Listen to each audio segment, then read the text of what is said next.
All right, it's the witching hour, and we're like the headlining act, like Guns N' Roses. It may say show starts at 10, but we'll start this fucking show whenever we're ready. And we're ready now, so we're hitting the stage with the man himself, the Abominator from California. Here he is. Mike, what's up, Mike? How you doing, buddy? Call me Asshole Rose. That's right. We hit the stage when we're ready, bro. That's right. I'm drinking my Zimas. I saw that shit, you motherfuckers. Yeah, you don't think we don't read this shit? What's That's up, right, man? you fucks.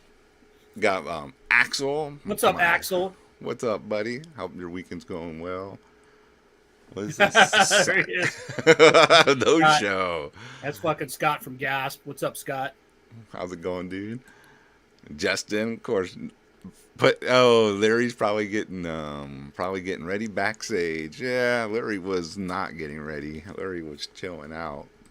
Larry. Yeah, I don't know if you know that's the inside joke because of El Necron. Oh, okay. Yeah, Francisco came up with that stand for Larry, and of course, what's up? Everybody starts calling me that. Fuck, What's up, Joker? I'm gonna have to call you Larry from now on. Yeah.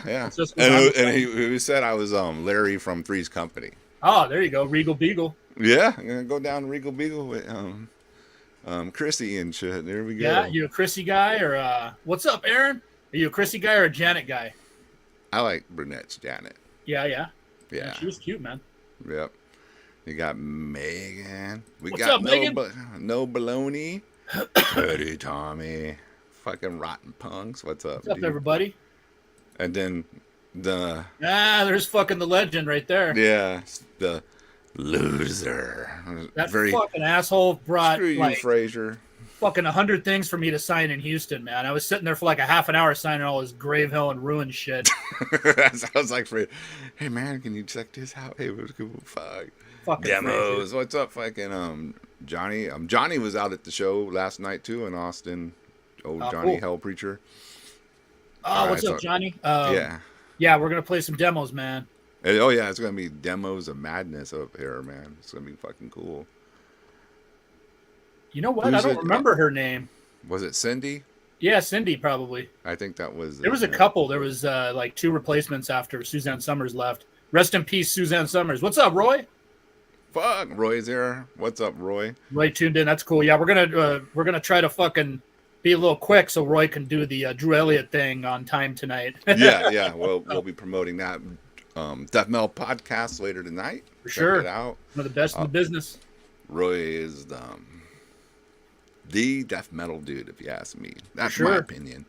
For sure. That's it. Yeah, Cindy. And and then there was one after her too. They just didn't want to pay people. Cheap ass network making all that money.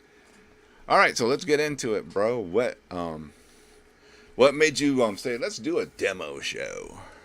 Well, when I was on with Roy, and I mean recently too, like with Francisco and stuff, the show and tell and all that kind of stuff, some of the past shows, people seem to really get into the old demos and vinyl and 7 inches and flyers and shit like that. So yeah, it is a cool thing, man. For people sure. get fascinated, and it just seems like fucking it gets a lot of traction online, and people are reposting and chatting about it, and so a couple of people recommended it. Yeah, man, you should just go over the collection here and there and maybe tell some stories, because there's always a lot of background on how these demos came into people's possessions. Yeah, Terry, there you go. Yeah, that's my drummer, pious drummer, Mike. Oh, cool. What's up, Mike? Yeah, I got to represent, man. Fucking I saw that. Fucking cool. Thank you, sir. Fucking mind-blowing, man. Killer band. So it was Ruin. Y'all tore it up that time. Fuck yeah. No, we had to be on our A game after you guys, man. Fuck. The Java bands do that. Embarrassed. God damn, I guess we're gonna have to work tonight. Right? We gotta play harder. We gotta play better. Monstrosity actually told Hod that years ago.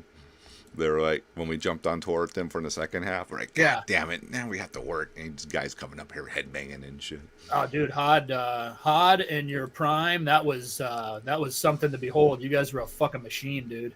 Hey, man, so was fucking Grave Hill. So yeah, that was a hell of a trip. That the first part of the big tour, and then the little three show thing we did in the February of 2010 too. That was killer. Oh yeah, the Texas one was yeah. That was great. Yeah, no, that was that's when we got tight, that was when we first met and shit. Yeah. Started getting to know each other and shit. And yeah, that San Antonio show, dude, holy fuck, it's still legendary. It was just fucking insane.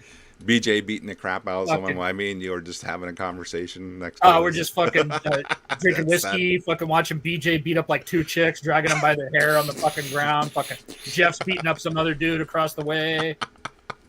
I was like, holy fuck, and then they're a couple? Holy shit. That's right, you just met them. Yeah, fucking Bonnie and Clyde, dude. They're fucking beating up 10 people and shit. The 10-11, right? The 10-11. Yes, the 10-11, dude. Yeah. Classic shows there. Real quick, how was the Sam Off show last night? It was pretty fucking cool, Aaron. As I was telling Mike, I got me a Trench Warfare shirt. I like Trench Warfare a lot. Obviously, I interviewed Tony, and I'm gonna get old fucking Jay on here one day if I can track him down. Legendary Jay. Jay, the shit talking meme stiller. We're gonna get him on here. But the show was good. Trenchant fucking kicked ass, and Samoth kicked ass too as well. But these were the guys that I really enjoyed the most, if that means anything to anyone. Who's that? Trench Warfare. Trench Warfare. Yeah, they're killer, man. Yeah, they were fucking killer. And Jay's got a good little lineup going there, man. Those guys. Yeah, good for band. Sure. Well, we're not. We didn't plan on. I think what I'm actually going to do a show for Chris. Yeah. Alu. Yeah, I can't say it. Yeah, I'm going to do an actual dedicated show to him, but I'm going to do it probably, not right away, but in the future for sure. Yeah, sorry, Jeff. We have a playlist that we kind of have to stick to, and then we're going to do the demo thing. But I get what you're saying, but don't worry, they'll actually rest in peace, Chris, man. Chris, and actually, I need to say that on air. Rest in peace, Chris. I'm not going to say I was like good friends with the guy, but when I did interact with him, he was always super cool, man. Neither was I. I wasn't tight with him, but just doing shows out here with Hate War and stuff. I'd met him through Hate War. And okay, yeah, so right, just super cool, chill dude. That was one of Hate War's boys. Obviously, they fucking Hate War did a lot of stuff for them over the years, and he actually, him and his chick, great guy, did the Pius Levis banner that we have hanging up in our cool in our practice area at Palone's house. That was him. Really good deal, just an underground dude, man. Fucking cool. Yeah, old school, man. For sure. Watch out for the bullet steering Sam off, Aaron. Oh, yeah. Every time they stop a song, it's nothing but warfare noise going on in between the song. It's pretty cool. Power coupled for sure. Power couple. Hey, there's Big Frank, man. That's my boy. That's your buddy. What's up, Frank? Yeah, people are rolling through, Mike. You are right. This demo thing. Woo. Yeah. Well, man, Dan Murrow on there. What's up, Dan? So how did you want to just play tracks and then talk about them after, or talk about them first, or I don't know how you want to do it.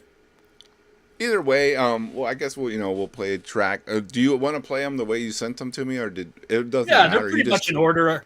Yeah, I don't remember it because the way I have to put the files in there, they won't go the way you sent. So just say, hey, let's play, and then I'll play the Carnage. Let's do the Carnage. All right. First, I gotta find the files. I made an actual file for you to do Mike's Demos of Death. Nice. So we'll get into some ancient Carnage here, and then we'll come back and talk about it. Because a lot of these demos, you're gonna have to speak of, because I didn't know everything about all these bands. So that's why we're here to learn. For sure. And get poser alerts. Right. Ding, ding, ding, ding. Ding, ding. A whammy. Yeah. So some Carnage, Crime Against Humanity. This is their 89 demo, right? Yes, sir. All right, here we go. Starting at 89.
Bam! Let me put you on slow so everybody can see that original here. Here we go.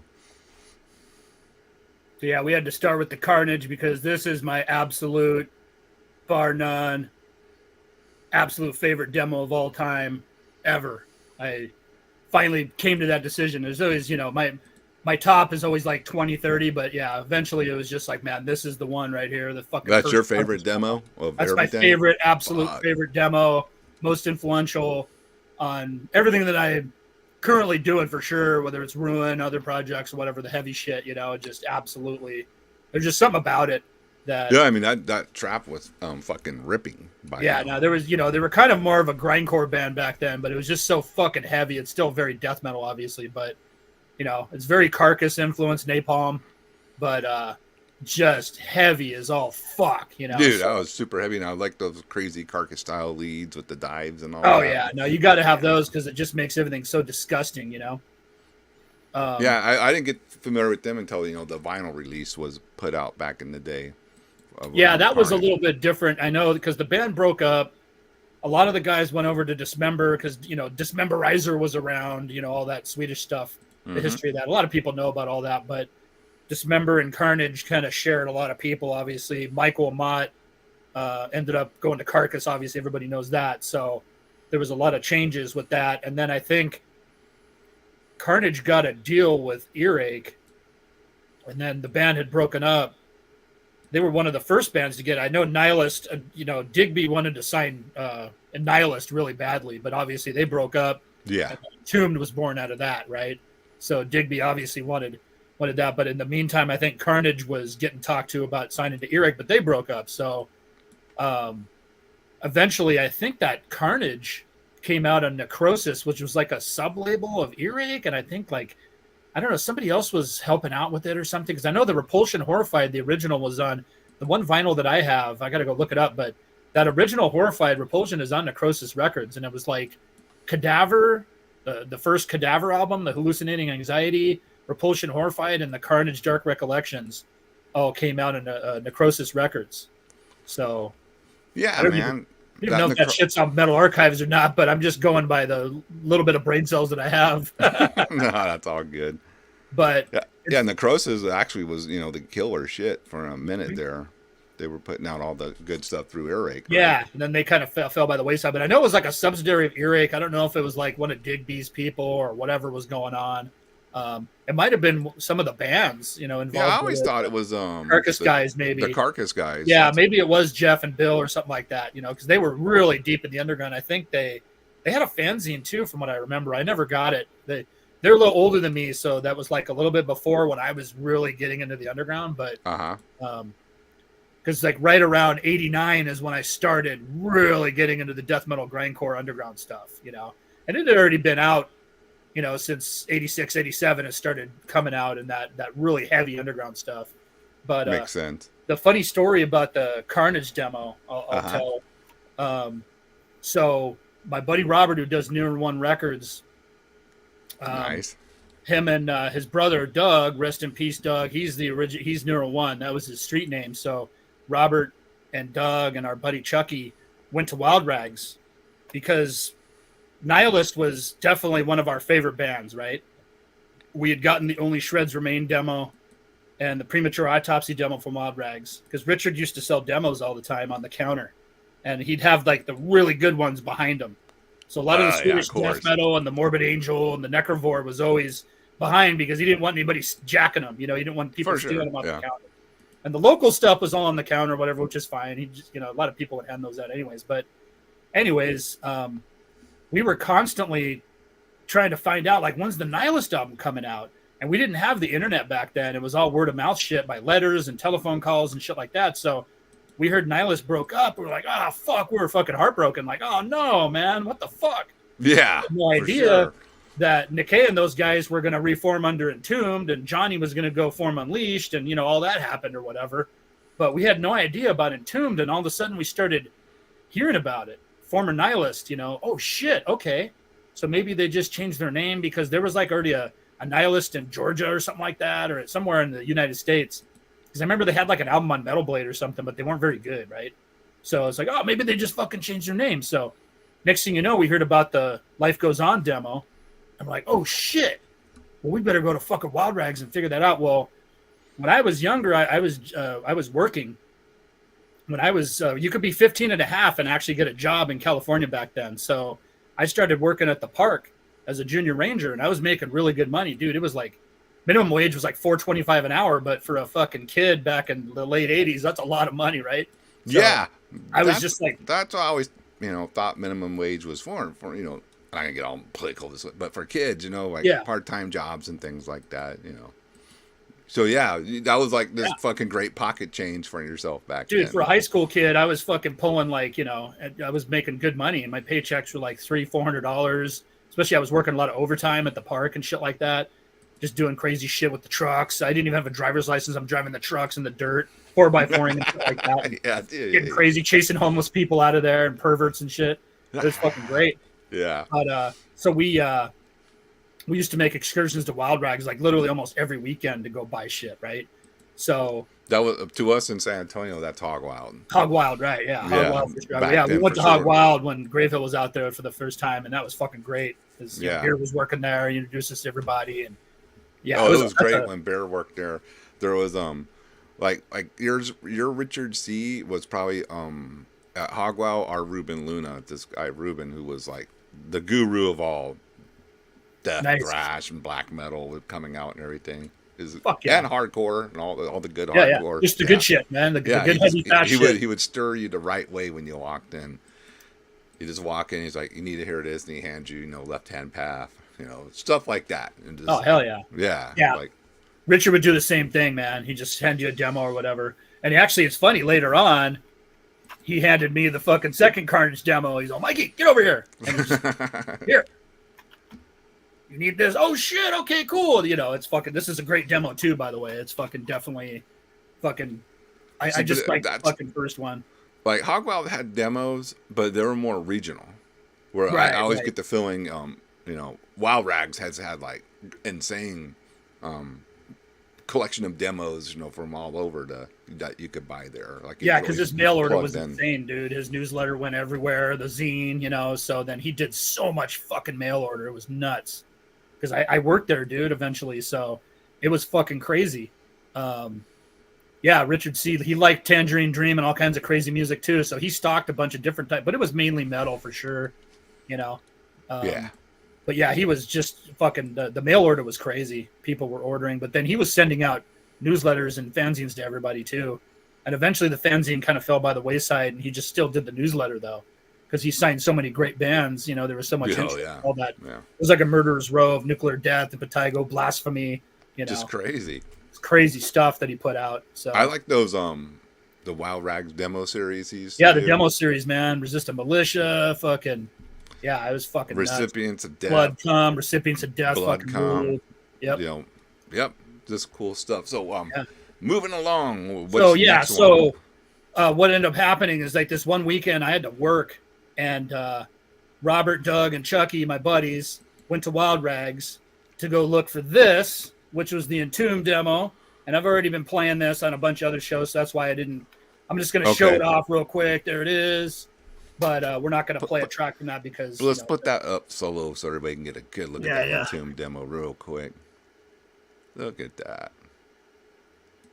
Hell yeah. So, all right. So what ended up happening was that day... That Saturday that they went in, Richard C. had Death Angel in for a signing, for an autograph signing. All right. And they were trying to get in the store, but there's this line of like these fucking glam and thrash metal posers, especially since like by that time Death Angel, Follow Through the Park was okay, but it was already kind of going downhill, some of the songs, you know what I mean? So they started getting a little mainstream. And then they were at the fucking signing, they were fucking handing out this fucking stupid thing. That's their ballad that they came out with on the next album. And they were like changing the name to DA or whatever.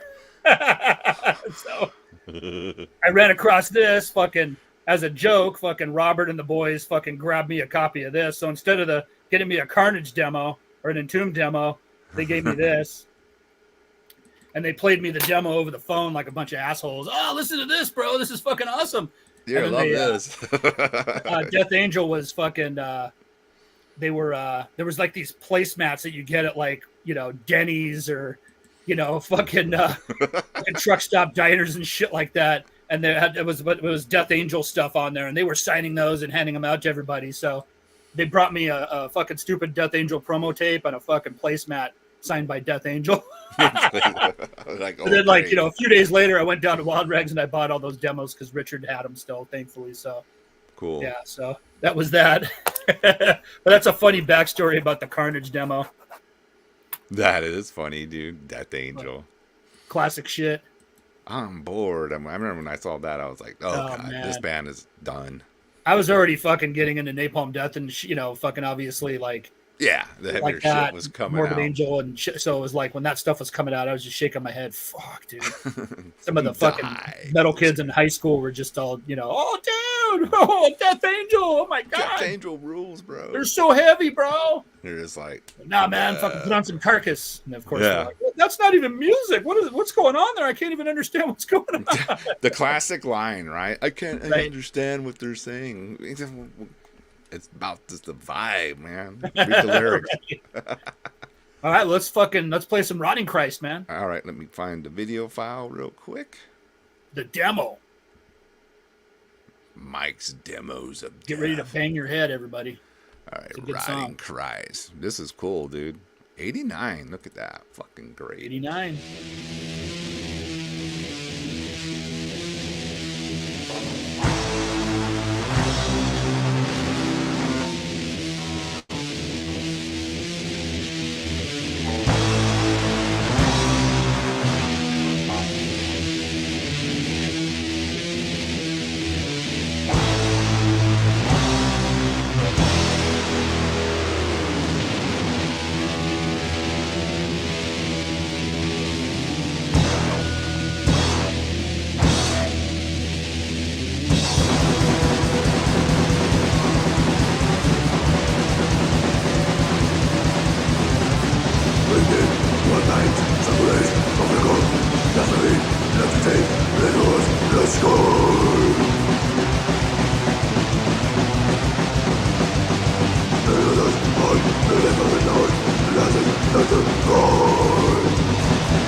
Fuck yeah, dude. That was a fucking choice track right there, man. Good shit, good shit. Yeah, sir. Look at that. Let's check out this original right here. There you go.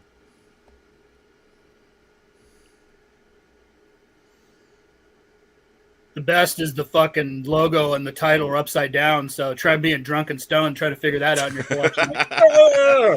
Where the fuck is it, man? Yeah, it's great. No, but yeah, like the chat was saying that this demo era is kind of like an altogether different band, for sure. Yeah, How you? yeah. No, it's crazy because I had already had a release from them back in like even before this. I was tape trading with the dude from 7 Minutes of Nausea, who's like a grind noise band, and Okay. this is like one of the tapes I found. I was like, oh shit, I found my 7 Minutes of Nausea tape. A lot of the grind heads are really into fucking 7 Minutes of Nausea. They were kind of like they preceded Anal Cunt and stuff like that. All the fucking Pile of Eggs and Minch and stuff like that. If you liked all that grind noise, Grinding Splatteria, noise. obviously, Yeah. 7 Minutes of Nausea, the old Cripple Bastards and stuff like that. So Wow. Yeah. I was they did a split. Riding Christ did a split with Sound Pollution from Greece, who was a grind noise band, and Riding Christ actually started out as a grind noise band too. So the next thing you Imagine know, that, right? yeah, I mean it's crazy. They basically kind of invented Greek black metal, Yeah, for sure. and obviously Verathron was friends with them, and came along too right around the same time. So those two bands kind of perfected it. And like back then, there wasn't a whole hell of a lot of black metal, and I don't know, people might not realize this back then. I mean, you're OG, man. So Yeah, that it was was all mixed. The yeah. fanzines, It, it, Samael, grind Immolation, all and the death bands, metal, like death thrash yeah, and all that. All the Impetigo, zines fucking covered everything. Yeah. right. So yeah, the scene wasn't. There wasn't like black metal as we know it today, but there is like beginning like that, in the underground. But like on the mainstream extreme, if you can say such a thing, Right. black metal was kind of dead, right? I mean, your early Sodoms and Destructions, no one was like on bigger labels playing, making albums like that much anymore. Right, yeah. And Yeah. so then you had, obviously Blasphemy came along and kind of invented Yes. that style, and Samael was doing their thing. It was very, it was rare to have. I think there was that band Elastis. I think they were also from Switzerland too. I'm just off the top of my head, there was like Well, Treblinka, Tiamat, I think, but they were a little bit different, more black metal, obviously. Abhorror from Singapore, I I remember. was watching Ryan Page and Suke talking, and they Yeah. were saying what was cool, kind of what made it cool. Like there was underground black metal, but it was like regional, and it was a regional thing. You know what I mean? So it wasn't like the globalization of the world hadn't happened yet. So every region was like kind of having their own little hotbeds of things and doing it their own style. Like Yeah. South America, Brazil, South America, and, Greece, like you had Sarcophago, Switzerland, leading right. the way down there. Well, of course, the original, the early Sepultura and all that stuff was fucking killer. Oh, yeah. No, and I mean, Sarcophago, INRI, I mean, that's probably one of the quintessential, when I think about South American metal Yeah, albums, that's like that's the first one that pops in my head. Like, that's that's the my one. favorite, That's your measuring stick, and then it Yeah, just just the goes from fucking there. pictures alone, dude. DD Crazy's got a fucking mohawk. They're in this cemetery that's on steroids. It's like, we don't have cemeteries like that here in fucking America, dude. No, we There's don't. like a million fucking tombstones, and It just these looks crazy insane. fucking dudes Just- are in the middle of it with all these leather and spikes and bullet belts and blood and corpse paint before there was even corpse paint, and fucking DD Crazy's got a fucking mohawk out of nowhere. That's like, there's no I'm not metalheads that had mohawks back then besides like Wendy O. Williams, but it was No, that wasn't a common metal thing. and punk together, Yeah. I read too, and I'm not sure if it's true, but their bullet belts they were made out of batteries That's put crazy, together because man. they I couldn't never heard really that. find. Yeah, they couldn't find like bullet belt or I'm bullets sure. and all that to buy. So yeah, they did what they did, which to me that's harsh. Like Yeah, you dude. gotta fucking make it happen. Make it look Hardcore. cool. I know, like Max and Igor in the old Sepultura days, they were using like all kinds of fucking primitive stuff to fucking jam, because they couldn't afford real equipment, so they were using whatever they could get. Yeah. know? Fucking paint cans and paint buckets and shit like that. I think this is off subject, but I think Phobic One and Brogu are gonna be friends because they seem to be of the same alien race here. maybe they're related. Make Yeah, Phobic, that's Robert, man. That's my boy. What's Is up, it Robert? all right? Yeah, he does Neuro One Records. Did he? He's not in Ruin or anything. Is He was the singer of Ruin back in the day, actually. Yeah, and that's why I'm getting this in my head. Yeah, I yeah. think I remember you talking about that. Yeah, Okay. he's the OG singer. Yeah. Yep. Oh yeah, Necro Butcher too from Brazil. Necro Butcher. Yep. I mean, Brazil. Later, I mean, Volcano. Again. Volcano. Fuck yeah, dude. Yeah, I got to say it right. Volcano. Volcano.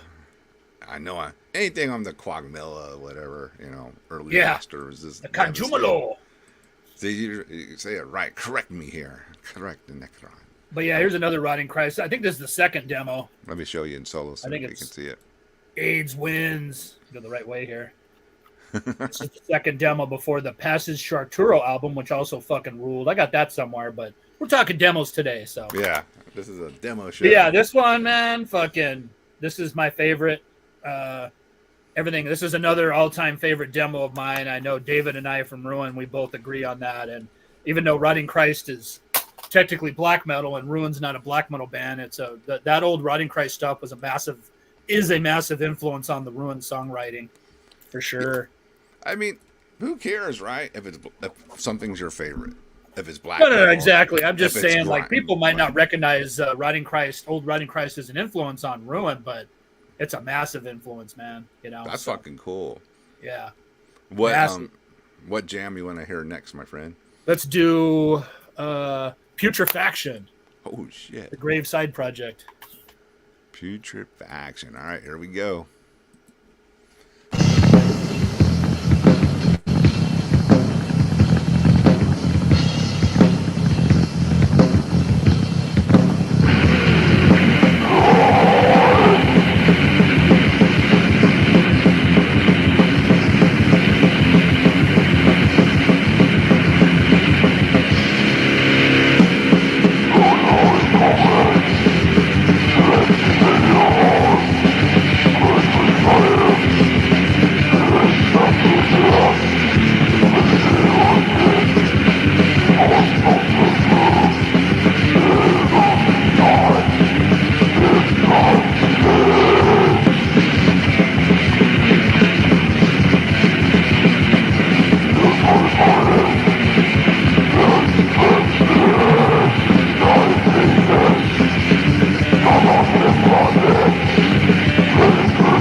Dude, of course. Now let's see this original here, man. This is fucking cool. That goes out. That song goes out to Francisco, because I know I think this is his favorite demo of the Grave crew, of all the Grave stuff. I think he said this is his favorite. So I think that is correct, sir. Yeah, Fucking He loves that putrefaction. classic. Actually, I had a shirt, but Uh-huh. it was I used to write to Ola, so it was kind of funny too. Funny backstory. So I got this demo from Ola because I got his address from the sexual mutilation demo I found at Wild Rags, and then I started writing letters to him from there.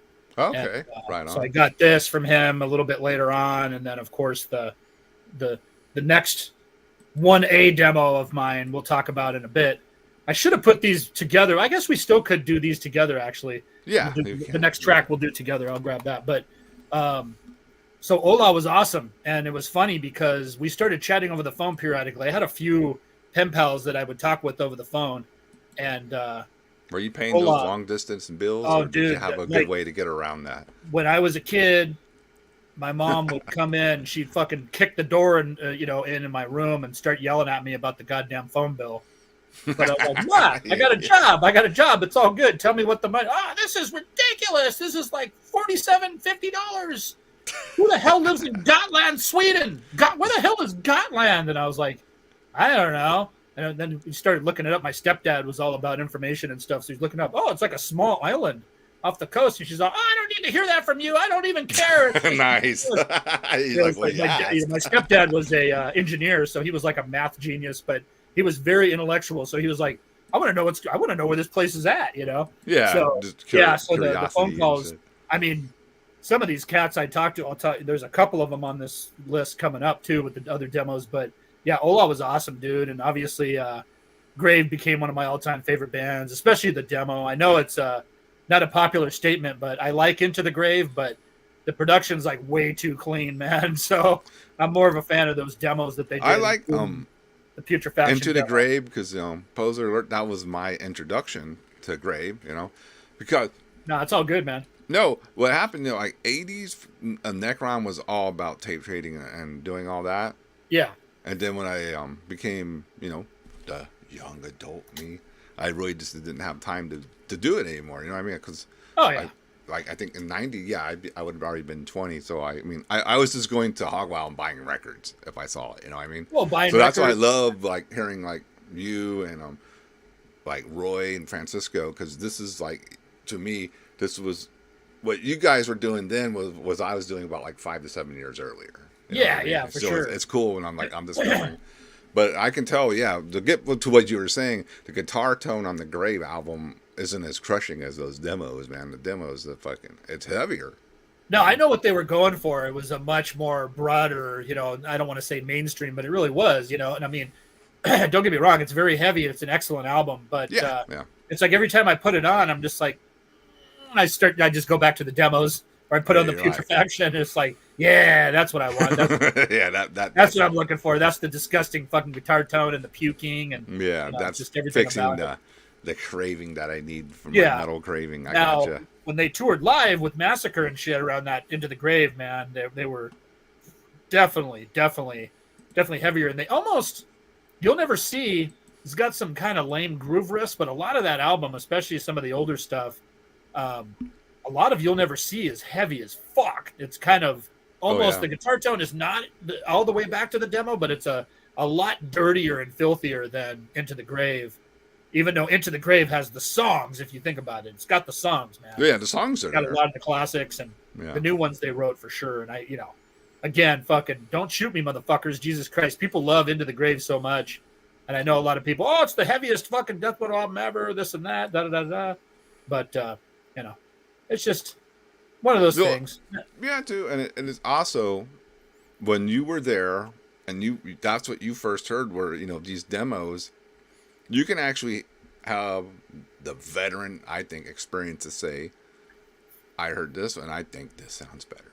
Doesn't mean it's better. It just means to me it's better, And you heard those songs the first time on demo form, so that's when you first hit them. That's when that first impact came in, and you're like, damn, I'm getting blown away. I agree. So yeah, sometimes it's hard to replace that first impact when you first hear something too.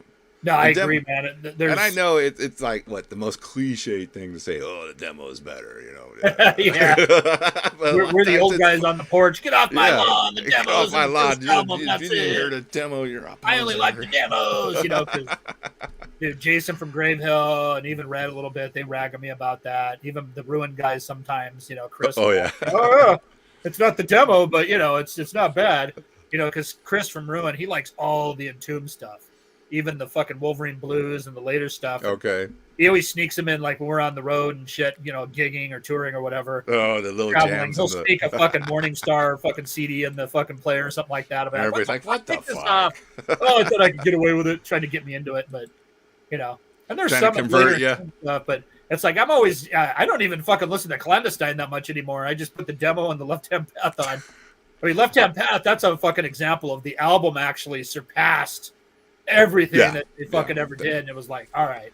But I still love those demos, the Nihilist Death stuff. Metal Ken says that's the best death metal record ever made. That's his. What's that? Left Hand Path? Left Hand Path. Yeah, he said that on my show one time. He was like, yeah, I mean, that's the best death metal. I can't argue. I mean, a lot of times there's a handful like Altars of Madness, Left Hand Path, Severed Survival. That's my big three right there that I kind of like 1A and 1B, and then it could basically it could fluctuate between those three as like my top albums. And then Dawn of Possession too, Immolation, man, that's a fucking beast. A lot of people really think that is the best album too. So and it's hard to argue. I mean, a lot. Well, I don't know. It's like, dude, that's a fucking beast, though, man. But yeah, a lot of times Severed Survival is my number one, but I can't argue with Left Hand Path or Altars. I mean, so their demos are killer, and I do like on Ross's more like David Vincent black metal-y voice on some of the demos and all that. Like that first Immolation demo, the 2-songer, like that was like what recorded in like 87 or shit. Yeah, super early. Rigor Mortis was like 85, 86, and I mean, dude, they were ahead of their time. They sounded like Necrovore, basically. Maybe not as over the top. Necrovore had that particular special production on that demo that's why everybody loves it. So that's why we love it so much, right? Yeah. Immolation captured some of that magic though in that first demo, and then the second demo was like, they're starting to sound a little bit like Cannibal Corpse or something all of a sudden. What the fuck's going on here? Yeah, New York. Excellent. And then the album they went back to that original sound where it's almost like possessed Morbid Angel, kind of fucking evil, fucking dark death metal, For Dawn, what really sets it apart is that Harris John's production. Yep, I agree. And it does something special. Uh-oh. Something we lost you for a second there. There we go. Okay, yeah. Sometimes my internet gets a little wonky. But no, I was just saying that something magical happened with them recording with him, man. It was fucking cool. Yeah, I got an argument with somebody about that. And dude, you know what? I used to be pen pals with Fenriz, man. And Fenriz is awesome, dude. We're still buddies. I haven't talked to him in a long time, but used to write to him back in the day. And that was one thing that he hated, Harris John's production. Oh, no. And particularly the Consuming Impulse album by Pestilence, he hated. I was like, dude, that fucking album's crushing. What are you talking about? That guitar tone is some of the best guitar tone in the world on that album. Maleficarum, whatever the fuck that first Pestilence is, they were kind of thrashy, right? It was a little more thrashed They're awesome. Out. But Consuming Impulse, dude, that's a fucking death metal classic, and particularly, like you said, that fucking guitar sound on there. And then I was like, dude, what about Dawn of Possession? He was like, oh, I haven't heard it. And I was like, oh, fuck. Well, then you can't really comment. Actually, I got him to listen to it, and he liked it. He was like, yeah, no, you know what? Yeah, okay. It's better than Pestilence. And I was like, dude, it's kind of the same sound because it's Harris Johns, because remember Persecution Mania, dude? That was, he kind of pulled Sodom together. Remember, Sodom was amazing. Obviously, Sodom is one of my favorite fucking all-time bands, and In the Sign of Evil and Obsessed by Cruelty are fucking just flawless to me, but they're sloppy. But that's one of the reasons why they ruled. All of a sudden, Persecution Mania came out, and a lot of that was Harris John's fucking production, and fucking Angel Ripper even talks about that. He really he got Witch Hunter to fucking calm down on his drinking a little bit and fucking to play on time a lot more, and fucking dude, Sodom became a machine after that, because like Persecution Mania and Agent Orange are just fucking tight as fuck, dude. Still killer, He produced Pleasure to Kill, right? I mean, that's one reason why it fucking rules. Yeah. Which that and The Awakening by Merciless are my big top 2 thrash albums ever. Like I love that that sound. Those two. On death We keep getting interrupted here. metal in parts, in my opinion. What's that? I think there was another pause or something. Oh, stupid internet. Yeah, I can see my internet's acting up. Pleasure to Kill is like proto death. The way it's coming, it's not death metal yet. Oh yeah, no, I agree. There. It's so fucking fast and heavy. It's definitely proto death metal for sure. It's like Pleasure to Kill, Darkness Ascends. I mean, even fucking Rain and Blood in a lot of ways is just so fucking heavy and fast. The sound on it, you know.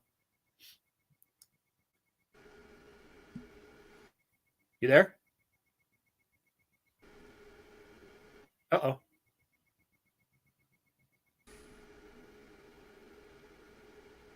Can you hear me now? Yeah, my internet's big. So, if you're talking, just talk. I will. Once it comes back, don't worry about me locking up or whatever. You want to play the grave? Let's skip to the grave. Let me get that one queued up for everyone. Hopefully, it won't crash on us while we're jamming out all badass. Yeah. Well, it'll pause. Just hang in there, people. Thanks for fucking watching and listening and everything. Yeah, it was like got a full house today too. It's pretty cool, man. Cool. There we go.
Yeah, see? Yeah. This is so heavy, dude, that fucking demo version. Here we go. Let's put you solos so you can see this shit. Demo number 1A. This is another one that I always say, I think this is my favorite demo of all time. But I think this is 2. It depends on what type of mood I mean, Carnage, Grave, you can't go wrong with those two. This is 1. or 1A, either way, Yeah, or fucking, 1B, depending on. it's up there in the top 5 for you. How we'll say that, you know. Fucking A, man. Yeah, So yeah, I got yeah. that. Well, that was a fucking no. Sorry, go ahead. No, I was just gonna say, so you can hear the production difference between that and if you're familiar with them, Into the Grave. This is this filthy heavy. Listen, motherfuckers, if you like Into the Grave, it's okay. If you ever hear fucking, I'm not gonna speak for Carl, but you know we talk a lot of shit. I'll fucking rag on some stuff, Sure. but even on other shows or whatnot, I ain't fucking ragging on you. So don't get all butthurt, man. Fucking to each their own. Yeah. If I Oh don't yeah, want of something, course. I don't give a fuck. Yeah. Well, You there's should that's give a, a fuck. there's a difference too, bro. Like we're not saying the albums aren't good. They're not That's good, not. or we're not saying you're an idiot Yeah. for liking them. I'm just saying, No. me particularly, I don't fucking dig it as much. I just You that's the hear thing. that So filthy heavy demo, and you're like, oh man, it's just this it is was such a huge fucking change, and like some of the diehards here in LA, like my buddy Jerry from Excruciating Terror, like when he heard Into the Grave too, he was the one that played it for me or started talking about it. See, Uh-huh. Roy knows, and Roy's from that fucking same class, man. So it's Yeah. like I think Francisco's the same way. Oh yeah, I think Francisco would agree with you. Yeah, we're on the same page because we're from that same era, And when you hear the Anatomia, fucking Grave Anatomia demo, man, I mean, that's like, this is one of the most extreme pieces of music ever fucking recorded in the history of mankind. So, Into the Grave was such a fucking clinical fucking mainstream change for our ears. That's why it's like, hey, we're not saying it's not good. We're just saying it's not really for us 100% in that sense, because it was just very disappointing in that, in that way. Well, when you're a death metal maniac, you want the most maniac version of death metal, right? Right. So, And this was quite a surprise, man. It was kind of shocking when I heard this demo. When I ordered it from Ola, and he sent it out. It was I put it on, and it was like I had to change the levels on my tape player. And then I was graphic equalizer. Oh, dude, the equalizer fucking shit, fucking. Yeah. I had one of those fancy 70s, 80s ones, late 70s, early 80s ones, and Oh yeah, with all the fucking fucking frequencies. knobs and Yeah. fucking all the bells and whistles, dude. So I'm like fucking adjusting all this fucking crazy shit, thinking I'm fucking Scott Burns or whatever, fucking Harris I Johns, know exactly what you're talking. fucking Thomas Skokesberg, fucking. Oh man, I gotta get the fucking good sound here on this death metal demo, and it's like nothing helped. It still sounded putrid and fucking disgusting. So it was Francisco, like, okay, it's just the music. It's just the way it is, which I still loved it. I was just like, holy fucking shit. They down-tuned. This is crushing. Jorgen is fucking puking. He's literally puking. Like, and then at the end of the demo, he really is fucking puking. No, I agree, Roy. They might have did tuned up the guitars up a little bit. Yeah, those guitars sound a little more. Which tuned happens, up. I mean, even a couple of the engineers we work with for Ruin, they look at us like, really, you want to play that low? Just fucking record it, all right? Don't worry about it. Just fucking record it. That's the fucking way. Okay. I'm not sure it's I gonna don't sound know. good. Just shut up. Just record it. But yeah, man. So it was just fucking unbelievably crushing. So yeah, cheers everybody in the chat. Cheers, Carl, man. Fucking Oh yeah, cheers, It you, seems bro. like For fucking everybody's having a good time here. We're playing the old shit. Let's ripping some demos out. let's Oh get yeah. back on it, man. Fucking Let Morbid me Angel. just say real quick, because I think I might have glossed over this a little bit too earlier. I want to thank Kingdom of Nerds, my buddy Brucifer, the evil comic book nerd. So who is Brucifer? Brucifer, he has his channel, Kingdom of Nerds. Oh, is that your sponsor? Nah, he's just a friend, Oh, just okay. a supporter. Just wanted to say thanks for the super chat. It's appreciated. And then, of course, the Maniac Impede 23 for supporting the channel too. Just doing the shout out, for the What's support. up, fellas? Fuck yeah. Fucking Thanks for supporting. tuning in and supporting Carl, one of the best shows around. Well, I appreciate that. Of course, You have you definitely have the best intro of all the shows with all those riffs. well, mine's a little. It's a little Come on, chopped dude. up from other people. But Entombed, Morbid Angel, fucking Possessed. it rocks out pretty hard. But you know what? There is a show coming up later tonight that's pretty fucking good too, and let's check that out. There it is. Yeah. Mighty Roy, Roy's gonna have a death metal podcast. one of the godfathers of death metal. I mean, legendary, and he's gonna have a legendary death metal Fucking Drew. artist. You know, Look at that. That's the Agoraphobia right there. Yep. So what That's a is great I believe fucking release too. 9 p.m. my time, Central Time. So that's let us know if I'm wrong, Roy. 8 p.m. Eastern and 9. That would be am I 11? Man, I don't fucking know. Just fucking subscribe to the channel. Roy should comment on that so we can broadcast it to everybody. So hey, Roy, put your time where you're starting with Drew, so we could make sure that we cut it and that everybody knows what's up. So yeah, Roy, 10 p.m. Okay. Oh, he's starting at 10. Okay. So 10 p.m. 7 Eastern. o'clock. 7 o'clock. Your time, right? 7 o'clock my time. So all you people in the Western time zone, it's 7 p.m. Boy, we're a bunch of geniuses over here. We'll get it figured out. Oh, no, that's all good, man. Roy and I were trying to figure all that out too. I only know I know military time and I know time zone time because I work for the fucking government. So that's otherwise I fucking wouldn't know either. So, I work in television, so I don't want to think. Fucking A, man. Hurts. Oh, you started cutting out a little bit again. My fucking internet, man. Hey, man. I need to call these guys and just. Was it Spectrum? Or who you got out there? Yeah, it is Spectrum. Fucking Spectrum. Tell fucking Greg Abbott, listen, fucker. Get the fucking internet fucking situation fucking rectified, right? Yeah, well, we got Newsom out here, so we're not much better. Chop, chop. We're all fucking doomed. We're all fucking doomed with our fucking politicians, those cocksuckers. It's all their fault. Greg Abbott's so damn worried about the border, the fucking infrastructure is falling apart. Fucking idiot. And hey, you want to fix the border crisis? Why don't you tell your buddies to stop hiring these guys? Boom! Problem solved. Right? You know, fuckheads. They know what they're doing. That's right. Our governor's welcome everybody, but he's not doing anything to fucking get here. So yeah, come on down, but you can't have shit when you get here. So yeah, but come on through. Fucking what's up, Joker? Thanks for the support, man. I appreciate you guys saying that. I'm not trying to be the best or think I'm the best. I'm just here to spread fucking some metal. No, you guys are all killing it, man. I told Roy, tell you, Francisco, Ken. Man, it's fucking great. Everybody supports each other too because we're all a bunch of old dogs. And, yeah, that's why I like it. Like, you know, our little circle. And there's some other ones out there too. Yeah, like Drew. Yeah. Like you brought up Drew. You know, everybody tries to kind of coordinate and work with each other, you know, and self-promote because this isn't how, you know, the real underground ran, you know. Oh, yeah. No, that's why, man. People, you got to recognize, man, have some respect. And, you know, when there's a tour coming through, don't fucking put together another show with competing bands, you know, obviously. Fucking, God damn, we just dealt with that in June when we were out in Texas. It's like, happens in LA all the fucking time. That shit's so stupid. What do you really think the outcome of that is going to be?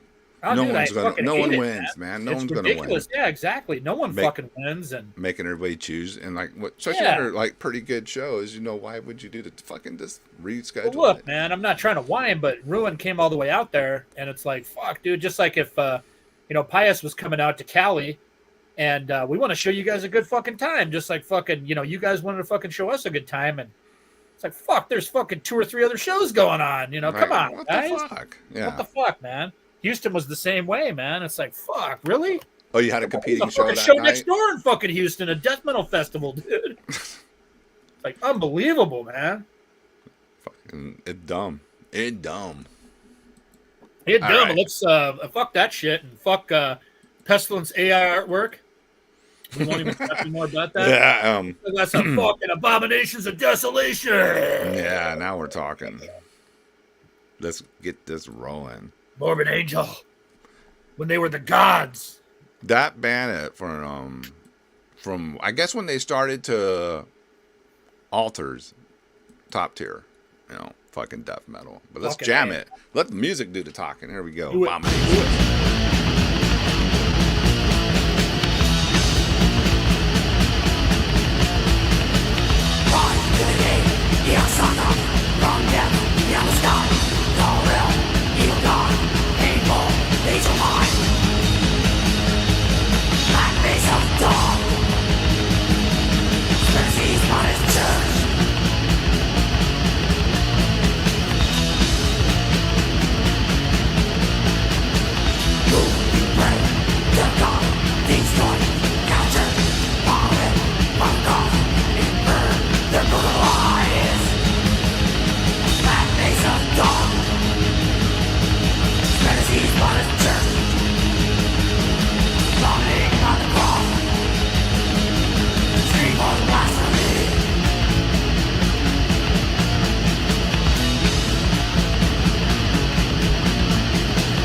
Damn, that's just so fucking classic. Yeah, Man. baby. Yeah.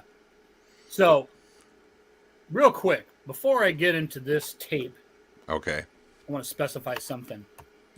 I know Fraser was just talking shit about some of the images on the links. I don't know if somebody else did or whatever.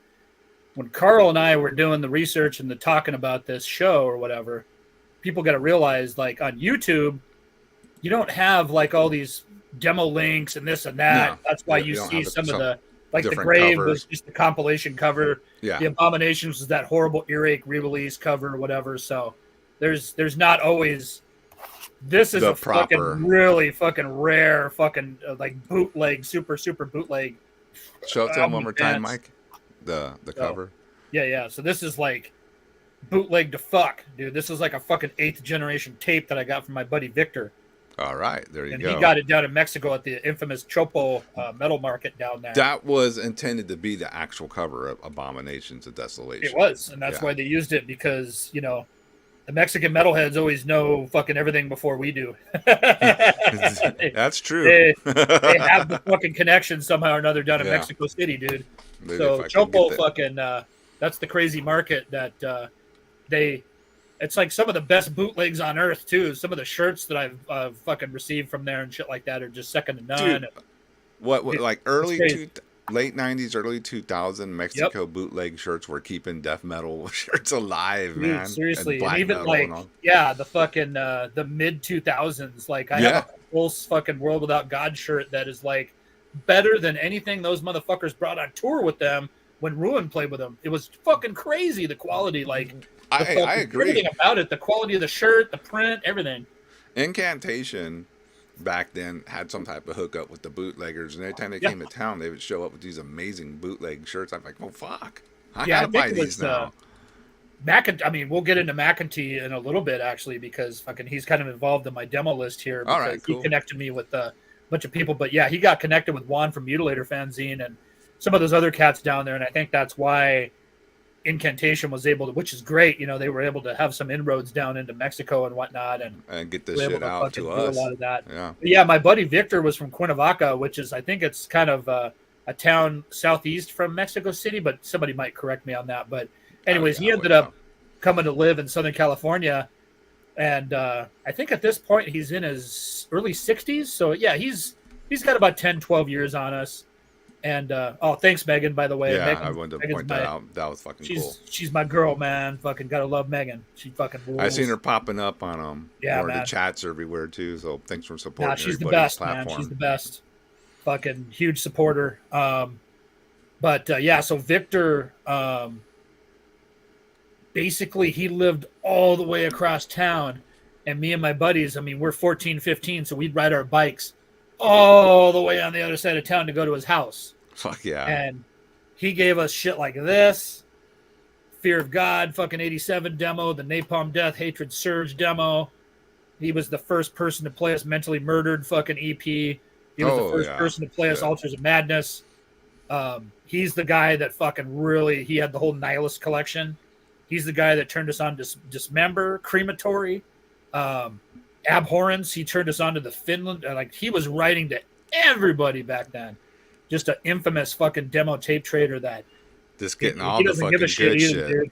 Yeah, he just doesn't give a shit. And, you know, he's back down in Mexico now, and he's just, you know, fucking living the fucking life and fucking being the godfather of death metal and fucking heavy metal in general down there, and Nice. fucking loving it, you know, and fucking going to festivals and fucking having some cervezas and fucking chilling, man. And Good still for chat with him on dude. Facebook, dude. He's still fucking great and keeping in touch with him. But, you know, he got me into like a lot of some of the East Coast stuff that, like I said, I'll fucking get into McEntee in a bit. Right but on. this is just, you know, Morbid Angel. Like, people don't. The other thing I wanted to fucking talk about is in the chat that some people are, I prefer Steve Tucker and this and that. Let me tell you guys something. I know that David Vincent's a joke now, right? He's a meme and shit like that. Yeah, now. Back in the day, though, this motherfucker was like evil as fuck, dude.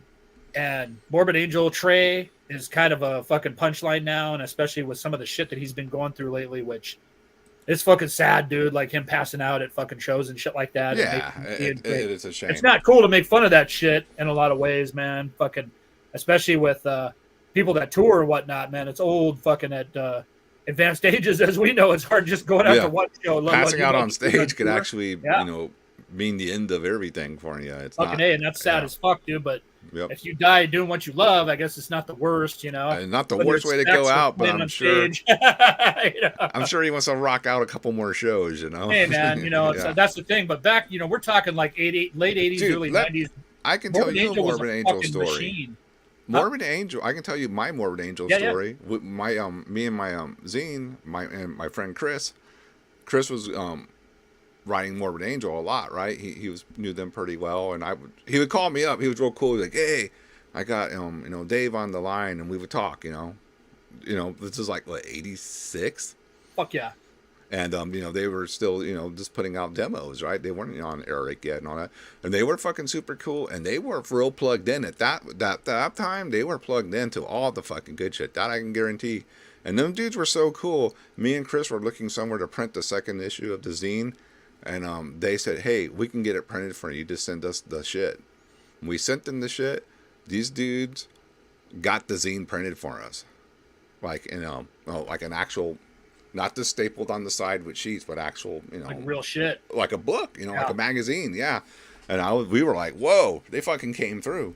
Yeah. Yeah. No, they're old underground warriors. You know, I know they had a bad reputation later for being rock stars, which is true because they did. Running into them later, dude, they became kind of dicks or whatnot. You know, they let it get to their head. Yeah, dude. I mean, it happens though. It fucking happened to the Rolling Stones. It happened to everybody. You know. But when they were like marching in the underground, they were fucking cool dudes, man. Oh, absolutely. Yeah. When you get fame and drugs and alcohol and all that other shit, fucking dude, people change, man. You know, everybody changes. Mike, you probably know fame or remain grounded. You know as well as me, some dudes who like just put out one record on a label, think all of a sudden they're the fucking shit. Like they're You're not goddamn even right. I mean, what they're about not even local? popular, and they're like Right. acting like they ruled the world. So Yeah. What can about you local imagine what band? happened to Morbid Angel, who actually Yeah. blew up and were Exploded, like right? yeah, the top death metal band. So Yeah, no, it's and they were interesting. kids still too. So yeah, Yeah. I'm But not one time or defending another, it. man, I mean, David Vincent was an intimidating frontman.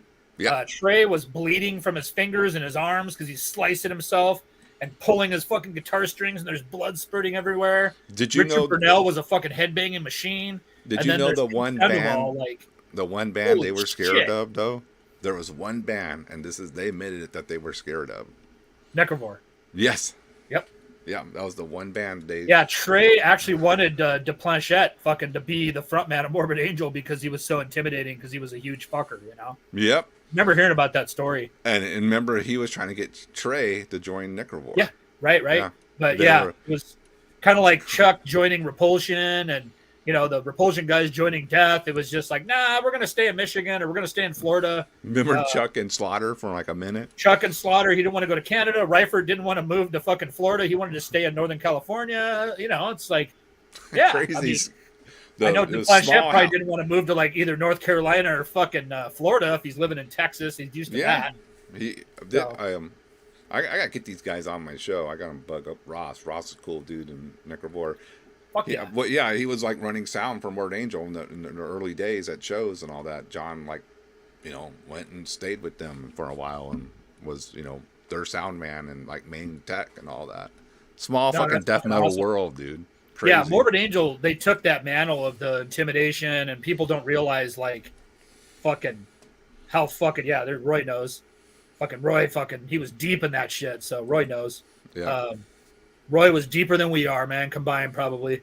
But oh yeah, for sure. Fucking the Morbid Angel just became a machine, and people don't understand. I mean, you read that death metal book that Decibel Albert did, and it only fucking touches the surface of how fucking driven they were, because they were driven. You cannot deny they this. Fucking worked their fucking asses off and fucking really fucking worked to where they fucking got, And I know that now, like I said, even though they're fucking well loved, fucking people go still see their fucking shows. There's still kids coming into the scene now. I could see why they would have that, like, oh, this is a joke and this and that. But, oh yeah. Oh, but people say that like Suicide and Cannibal too, But you got to hear this history of and see but it wasn't always like this, These dudes were really deeply in the trenches of death metal underground when they were like demoing their shit and all that. But yeah, you have to remember too, Morbid Angel was just like they fucking were very meticulous with their photos, with their fucking performance, with the way they fucking did their promo and shit like that. So when you saw the back of Altars of Madness and the way they looked, it was like, holy fucking shit, these guys are like eating babies backstage and shit like that, sleeping in coffins. It was like, this band is actually evil. So when black metal came out, I was laughing, going, "Oh man, they're not as brutal as Morbid Angel and shit like that. Fuck no, these guys are fucking little Norwegian guys. Fucking, they'd be scared if they came to LA. Or Morbid Angel coming to town, fucking, they're just dominating and fucking slaughtering everybody in sight." And it was even in the Swedish death metal book when Morbid Angel fucking played Sweden for the first time. That changed everything, because everybody was like, that's how godly Morbid Angel was. It was like, okay, we're basically Swedish death metal was like, okay, we're going to get a little bit heavier and faster than Creator. If you listen to the fucking early Macrodex, Nihilist even, fucking some of those old demos, yeah, we're going to fucking basically play a little bit more extreme than Creator, and, we're going to be possessed, that style or whatever. Morbid Angel showed up with the fucking blast beats and the heaviness. The game fucking changed. Next thing you know, 89, 90, everybody started playing fucking heavy and fucking fast. Oh, yeah. And of course, Bolt Thrower helped with that with Finland and shit too, but still, Morbid Angel fucking just dominated back then. Good word. Jeff Tandy, who's friends with Morgan, and Morgan told him what you just said. When Morbid Angel came to Sweden, that changed everything. Everybody changed wanted the game. Yeah, everybody up the ante. Yep. Yeah. Like, if we're gonna do it, we got to be better than these guys, because these guys are fucking top right now. They're the top dogs. This fucking unbelievable, and they rule. Just like when they played LA, Morbid Angel was the first band to play LA. Same thing. Everybody went from playing, because if you listen to Sadistic Intent, they're very creator sounding, nothing Thrash. against those guys, man. Yeah, we all grew up the same time, you know what I mean? Yeah. We were all into the fucking extreme thrash stuff, right? Yeah, fuck yeah. Dark Angel. Morbid Angel came. It's fucking over, dude. Fucking blast beats, fucking heavy fucking riffs, crazy ass fucking solos, fucking deep vocals. Everything changed, man. The bleeding, the cutting, and all that. That started with bleeding, them. the cutting, all that fucking brutality, man. Everybody wanted to be fucking Morbid Angel at that point. And then obviously fucking Nihilist got heavier. Fucking everybody got heavier. The East Coast got heavier. The West Coast, Texas, Leather pants. everybody. Leather pants. That's Roy Scott. Yep. That's true too. Leather pants. Yeah, they brought the image, right? The whole leather ensemble. All right, well, let's close out Yeah. 1990 real quick. Yeah. Let me find my Zeisma demo. There it is. Go ahead and play the link, and then I'll show the demo real quick. It's nothing to really see, but still, people trip out on it. Yeah, we'll play the jam Seisma. right now.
There, Mike stepped away for a second, but yes, this is some crushing finish, death grind, especially in that era.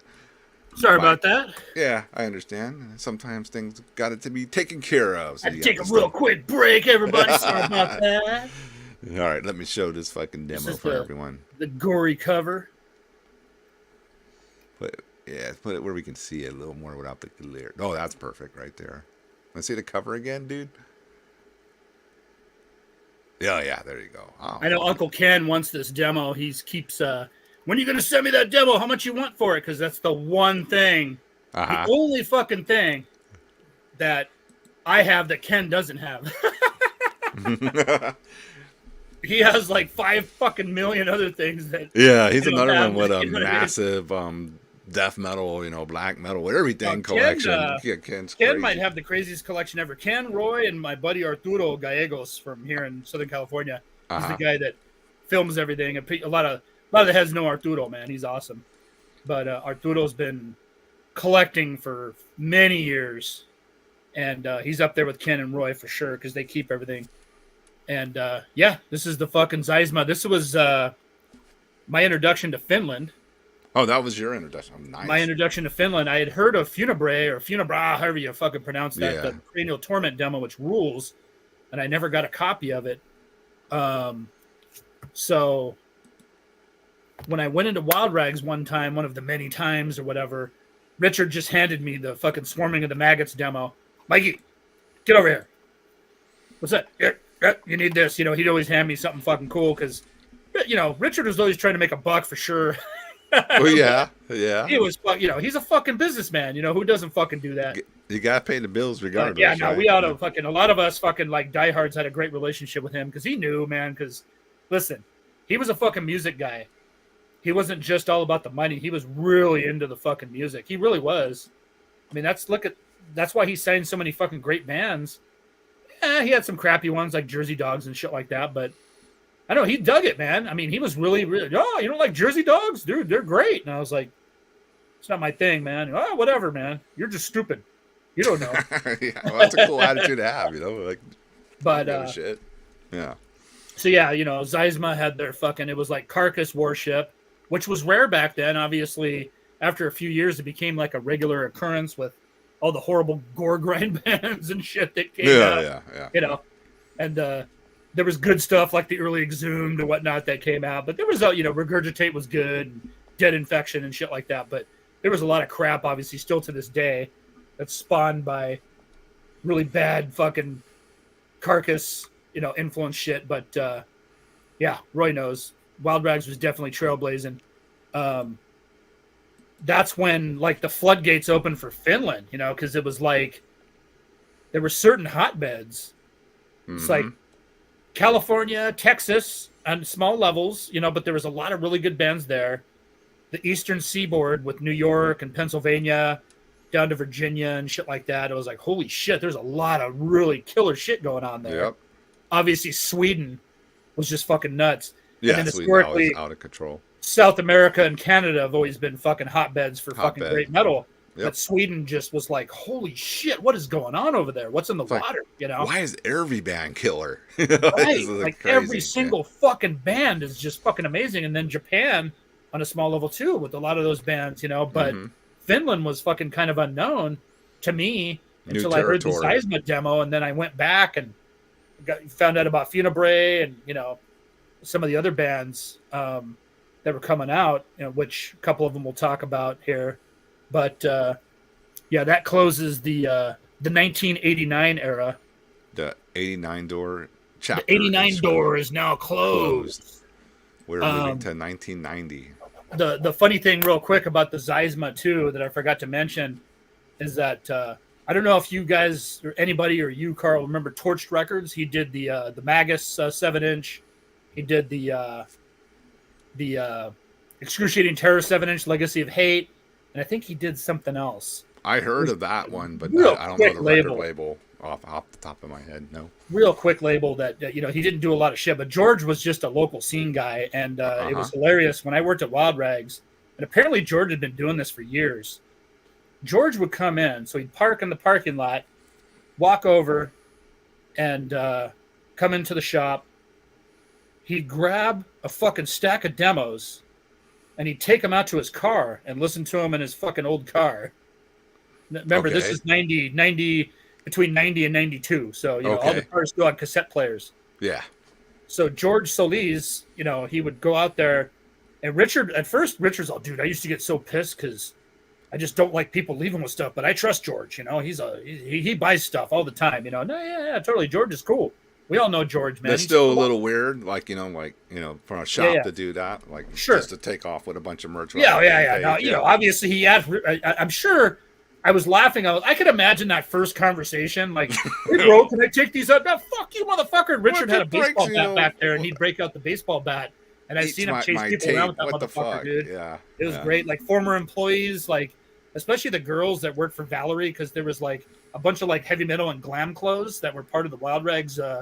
Store. I forgot about that. Oh yeah. No, there was all these glam clothes, and Richard's ex-wife ran that. Valerie was cool, dude. Like, a lot of people didn't like her, but she loved me, dude, and I always got along with her and shit. She was hilarious, but she was all glammed out. She looked like she was going to a fucking Bullet Boys concert or some shit.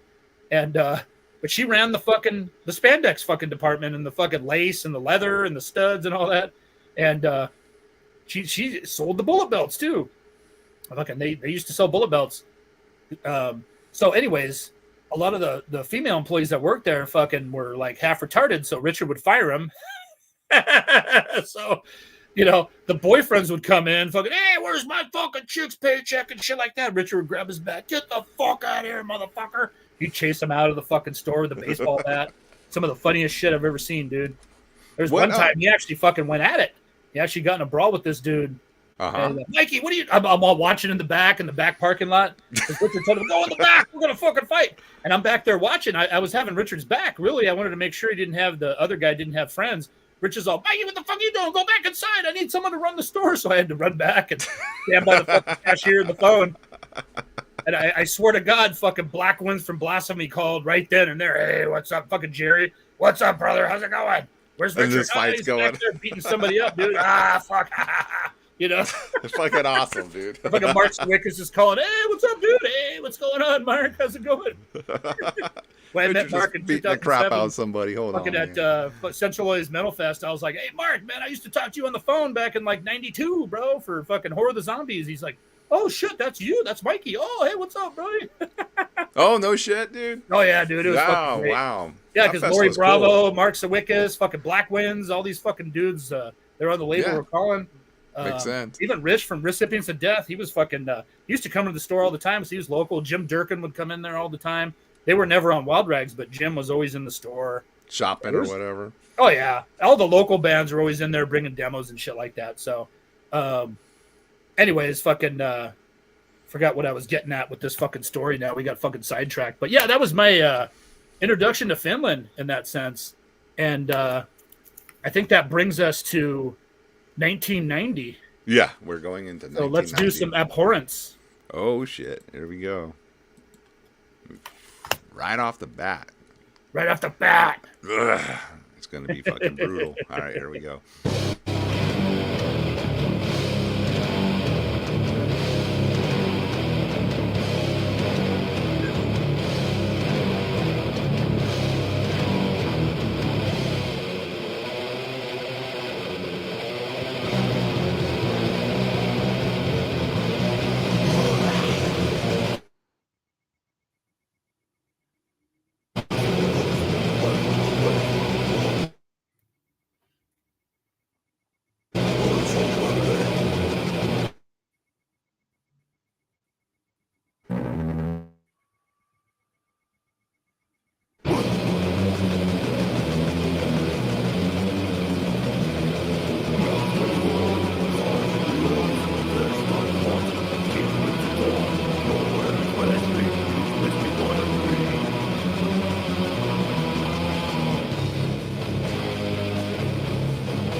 All right, dude, we are back.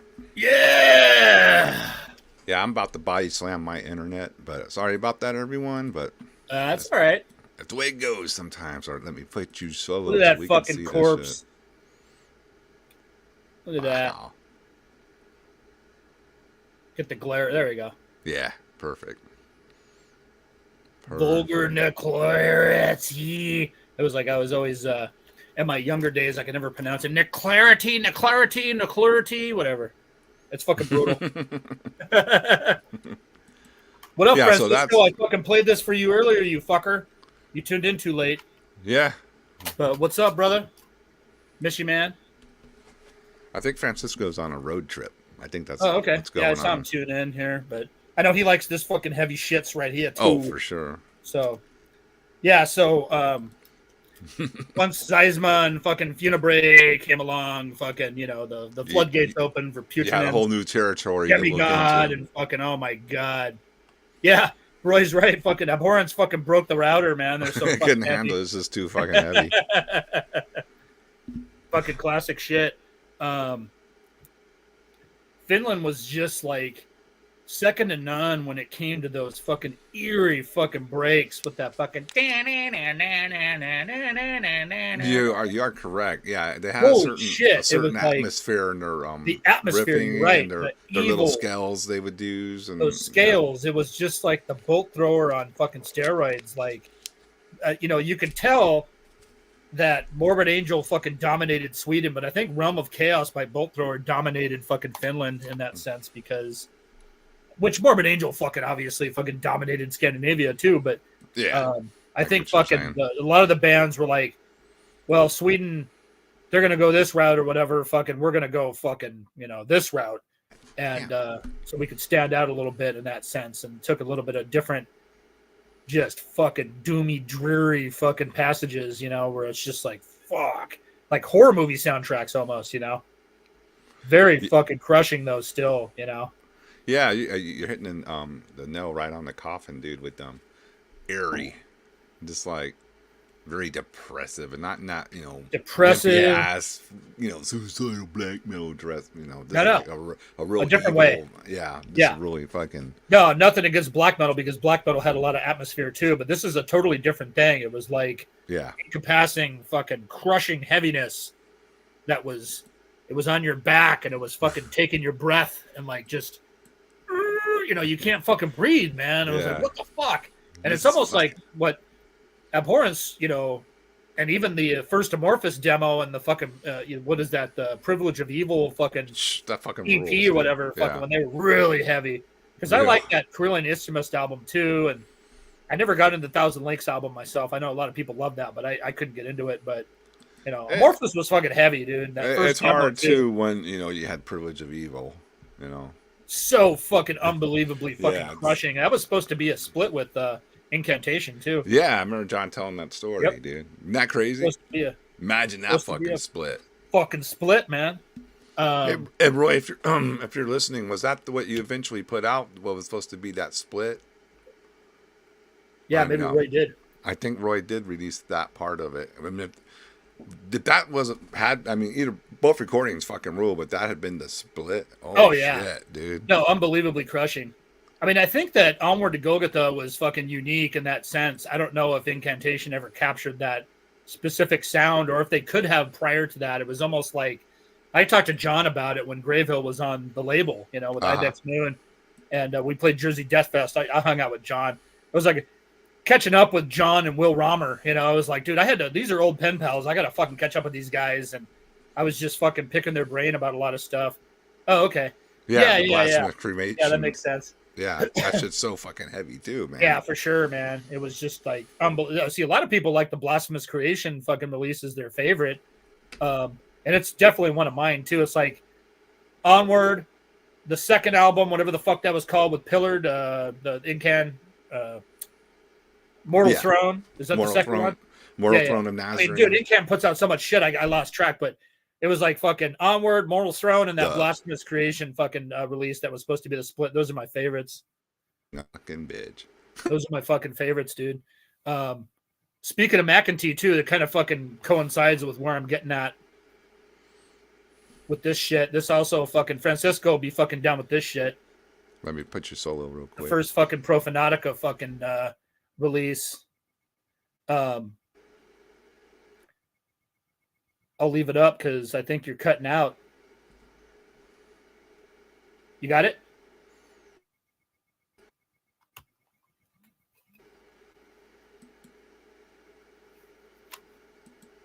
Yeah. Yeah. Cool. What'll happen if broadcasting or, whatever the fucking word. Yeah. Yeah. Like you're still going because this goes into the. Okay. Yeah. So this like, fucking crazy fucking tape. I started writing to fucking John McEntee right around 89, and when he was in Revenant. And Revenant was a really cool death thrash band from the eastern. I think they were from New Jersey originally, with Veg and his crew. And McEntee was in that band, so I got the Revenant demos. And McEntee sent me all the Revenant stuff. I ordered one demo, but he sent me everything. And he also sent me a bunch of other rehearsal tapes that he was working on. And I don't think he was in Profanatica from what I remember, but Ledney was jamming with him an incantation or something with Rama or something like that. Like maybe John was in the early Profanatica. I'm not 100% sure, but I got a tape that had like an incantation rehearsal, a mortician rehearsal, and a Profanatica rehearsal. And I was like, what the fuck? This fucking rules, man. Holy shit. Yeah. What's going on in the water over there, man? Holy shit, And I couldn't find that. I know it's somewhere. It's somewhere in my mom's attic and shit like that in the storage area.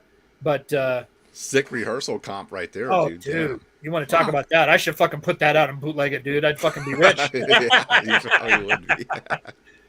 Hey, fuck you. Fucking, whatever labels you're doing. I can't afford the fucking fancy shit like Yusuke does or whatever. Yeah. So, yeah. My shit will just be black label or whatever. Fucking Xerox covers. There you go.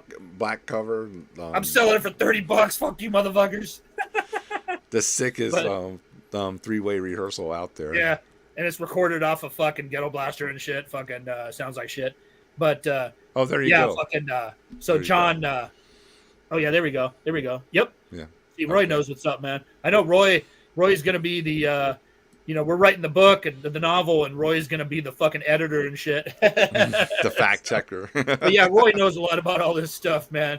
So Roy's obviously familiar with this. Is like a fucking 2-songer too, but it's so fucking brutal.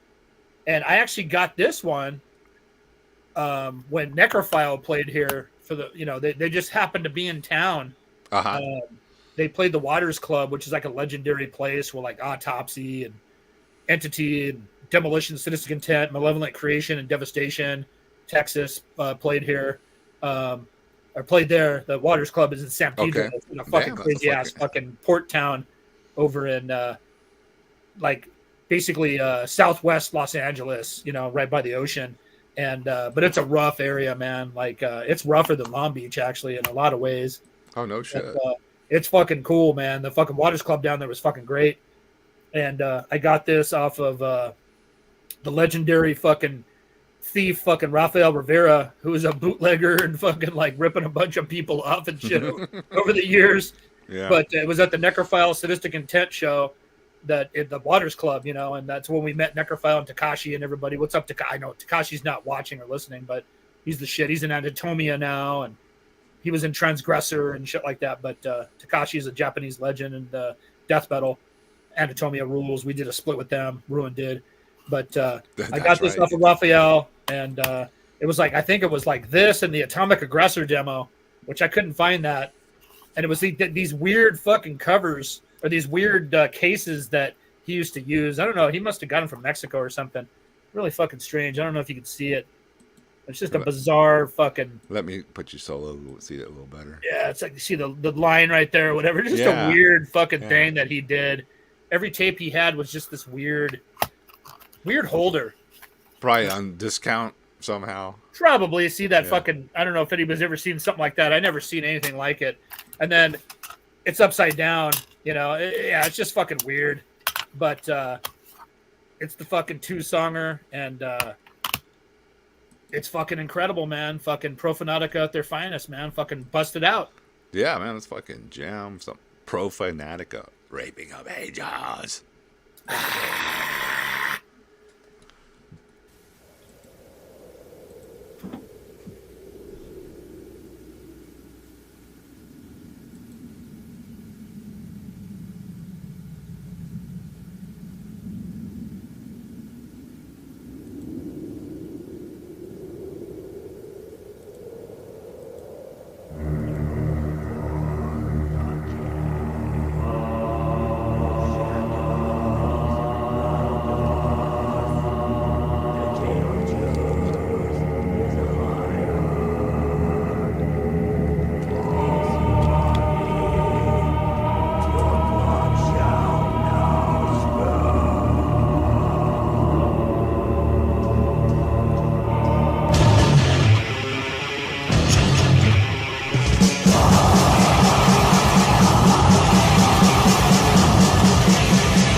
say?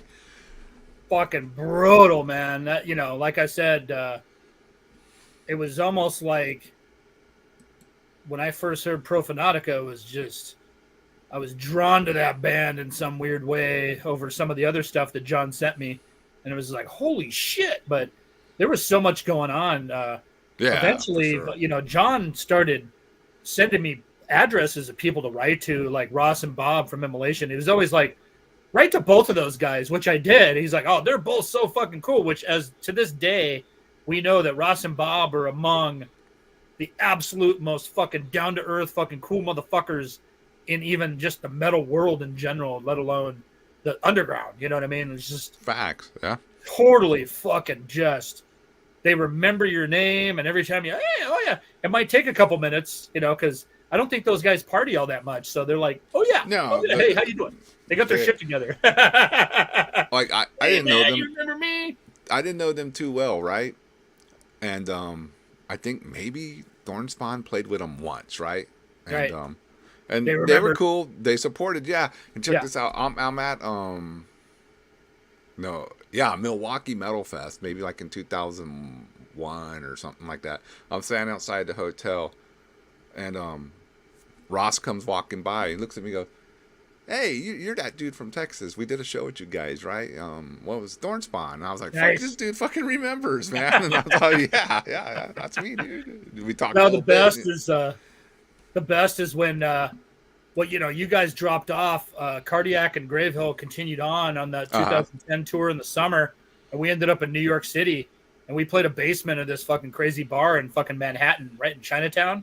And Cool. Ross and Bob came out, and Gravehill was off that night, but you know, we were just, you know, so we sounded like shit, and it was all attitude. So I was just talking shit, spitting blood, and just being ridiculous. Yeah. And we just were off, dude. So I ran into Ross and Bob at the merch booth, and they were just like fucking complimenting Kneisner and Adam and, you know, David and Jim on, oh, dude, because Cardiac fucking slaughtered, dude. It was fucking amazing. They were fucking on fire on that. They were on fire, dude. Fucking, you Yeah. know, so after that show, I remember Rhett and I were like, okay, we got to get back on track because this fucking sucked tonight. You know, because Yeah. I even forgot a couple of songs we were supposed to play, like a couple of our best songs. And I was fucking sober, dude. It was just one of those fucking, it was just One of those fucking bad shows. burnout. Yeah, one of those Yeah, nights, so- man. Kind of like, remember, you know, I think we took the 10-11 in San Antonio, but you guys took Houston on that initial fucking, you remember that? Oh yeah. Yeah, so we fucking Gravehill fucking slaughtered. You had it an in off Antonio. night with that. We had an off night situation. with fucking Yeah. Rob, dude, fucking Yeah. being wasted and fucking, you know, we were almost killing each other backstage. And I know. Wes Weaver was gonna fucking kill Rob, and I know Francisco wanted to fucking kill him too because Rob was out there. Dude, the repercussions from that followed those places. There were people like, "You guys were talking shit," but it wasn't fucking us. It wasn't us. It was Gravehill. It was like, You would not know, bro. Fucking. But one of my favorite memories, I was on side stage just laughing at, you know, Rob, fucking, you know, being fucked up, right? And he dropped his pick, and Rhett, you know, all mad, you know, tries to hand his pick back to him, and he gives it to him, and then he hands it back to Rhett, like trying to give it back to him, and Rhett's like, "God damn it." I was like, dude. That's crack. Yeah, dude. He was like, you know, like, you know, he's like, "Here, get your pick," and he takes it, and he's trying to give it back, and he's like, "Fuck." I think Rhett's watching. Hopefully, I don't know if he is now, but we love you, Rhett. We're gonna do a tribute to you at the end here for sure. Oh, nice. Somewhere. Yeah. Yeah. No, We I got mean, some it's time, all man. fun If and Roy- games now. If Roy's not going on for a bit, we because I sent you some other links too. We'll see. We'll talk about it at the end, but yeah, fucking my favorite memory of that Houston show is fucking Beer rolling up, and he comes up to me literally during our performance. He looks at me and he just puts his head down and starts laughing, shaking his head. He looks up at me and then he looks at the sound guy and he points at Babcock and he says, Turn him down. down. He He looks at Adam, turn him up. yeah. But that was like already 5 songs in or something like that. Well, you where- do remember what Okay. happened. You guys were pounding beers all the way from San Antonio. Or That no, was a huge mistake. 'Cause yeah, San Antonio to Houston. I just remember you Yeah. guys Oh yeah. jamming out, going out like, damn, all right, cool, And then whatever. the next day we're going to Austin after we got out of the hotel. Fucking, we're driving to Austin and shit. We're in the van with y'all, and fucking Rob went to go grab a beer, and fucking beer slapped his hand and said like this shit. No. Nah, you ain't starting this shit. He fucking beer fucking beat me to it before fucking Rob I could even jump in there, dude. It was fucking classic. I don't know if Beer's watching, but what's up, you motherfucker, man? I miss you, man. Yeah, I think Beer does watch these. I can't guarantee, but I love you, baby. I think he watches them not eventually. tell him I said what's up, man. I miss that motherfucker, dude. Yeah, Bear. You guys are my rules. brothers, man. I mean, seriously, this is always an honor to talk to you. And Likewise. San Antonio is like one of my second homes, dude, because you and Beer and Jeff and BJ and Dennis and fucking dude, we made such good connections there in 2010. I know there was a lot of rumors about 2010, that summer tour or whatever, man. That's a bunch of bullshit, man. We fucking love God, and we fucking love you guys, man. Fucking so does Harvey and everybody, Rhett, everybody. We fucking love you, man. To Babcock's credit on that show, he was playing the songs just on one note. Dude. I just remember no, he is playing them, but it's on one note. He wasn't chording or anything. He was. The sad part is both Hot and Grayville were on full cylinder, full tilt in Austin, but there was that torrential downpour that scared everybody off because there was flooding going on. Yeah. So I remember a lot of people couldn't even make it to the show because Austin's in that valley or whatever. So they were saying, "Oh, dude, the highway got shut down and there was fucking crazy ass weather and shit." You know how Texas gets, man. A little bit of rain. I can guarantee you one thing, and pretty much. If it's going to be a lot of rain, especially in Texas, no one's going to go out. I experienced that with the heat wave, too. If there's a fucking really brutal one, no one's going out. But, dude, it's the same here in L.A. Yeah. People, especially outdoor shows, like with San Antonio when Ruin was out there, no one's going outdoors, dude.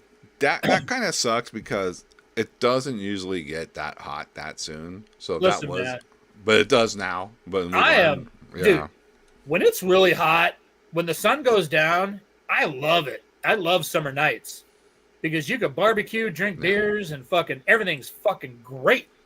Yeah. You just got to watch out for the mosquitoes with my fucking pasty-ass white skin and shit. They love me. I got the same. Other than that, I got the spray. You got the fucking same skin, bro. So other than the mosquitoes, I love summer nights, man. I hate the heat, but I love summer nights, man. So many good memories, man. But drinking in the park and barbecuing and remember that going to shows, backyards and shit. That heat wave wasn't so bad once the sun went down and you got the breeze. It was like, it's tolerable. There ain't nothing like Texas heat, bro. It was tolerable. That Austin show in 2010, though, that was no joke. I could not stop sweating. I mean, I'm a big dude, man, but god damn, that was fucking brutal. Dude, I could not fucking cool down. One of the worst shows I ever played heat-wise was in Austin. It was during South by Southwest. And, it wasn't Bolt Thrower. What's the other fucking band? Barney's old band. Oh, Benediction. Benediction were playing, and it was packed. But the AC had gone out at the club. And it was packed. In Texas, that's no joke. Whew. It was. Even me and Bear were like, dude, this is fucking fucked. No, seriously.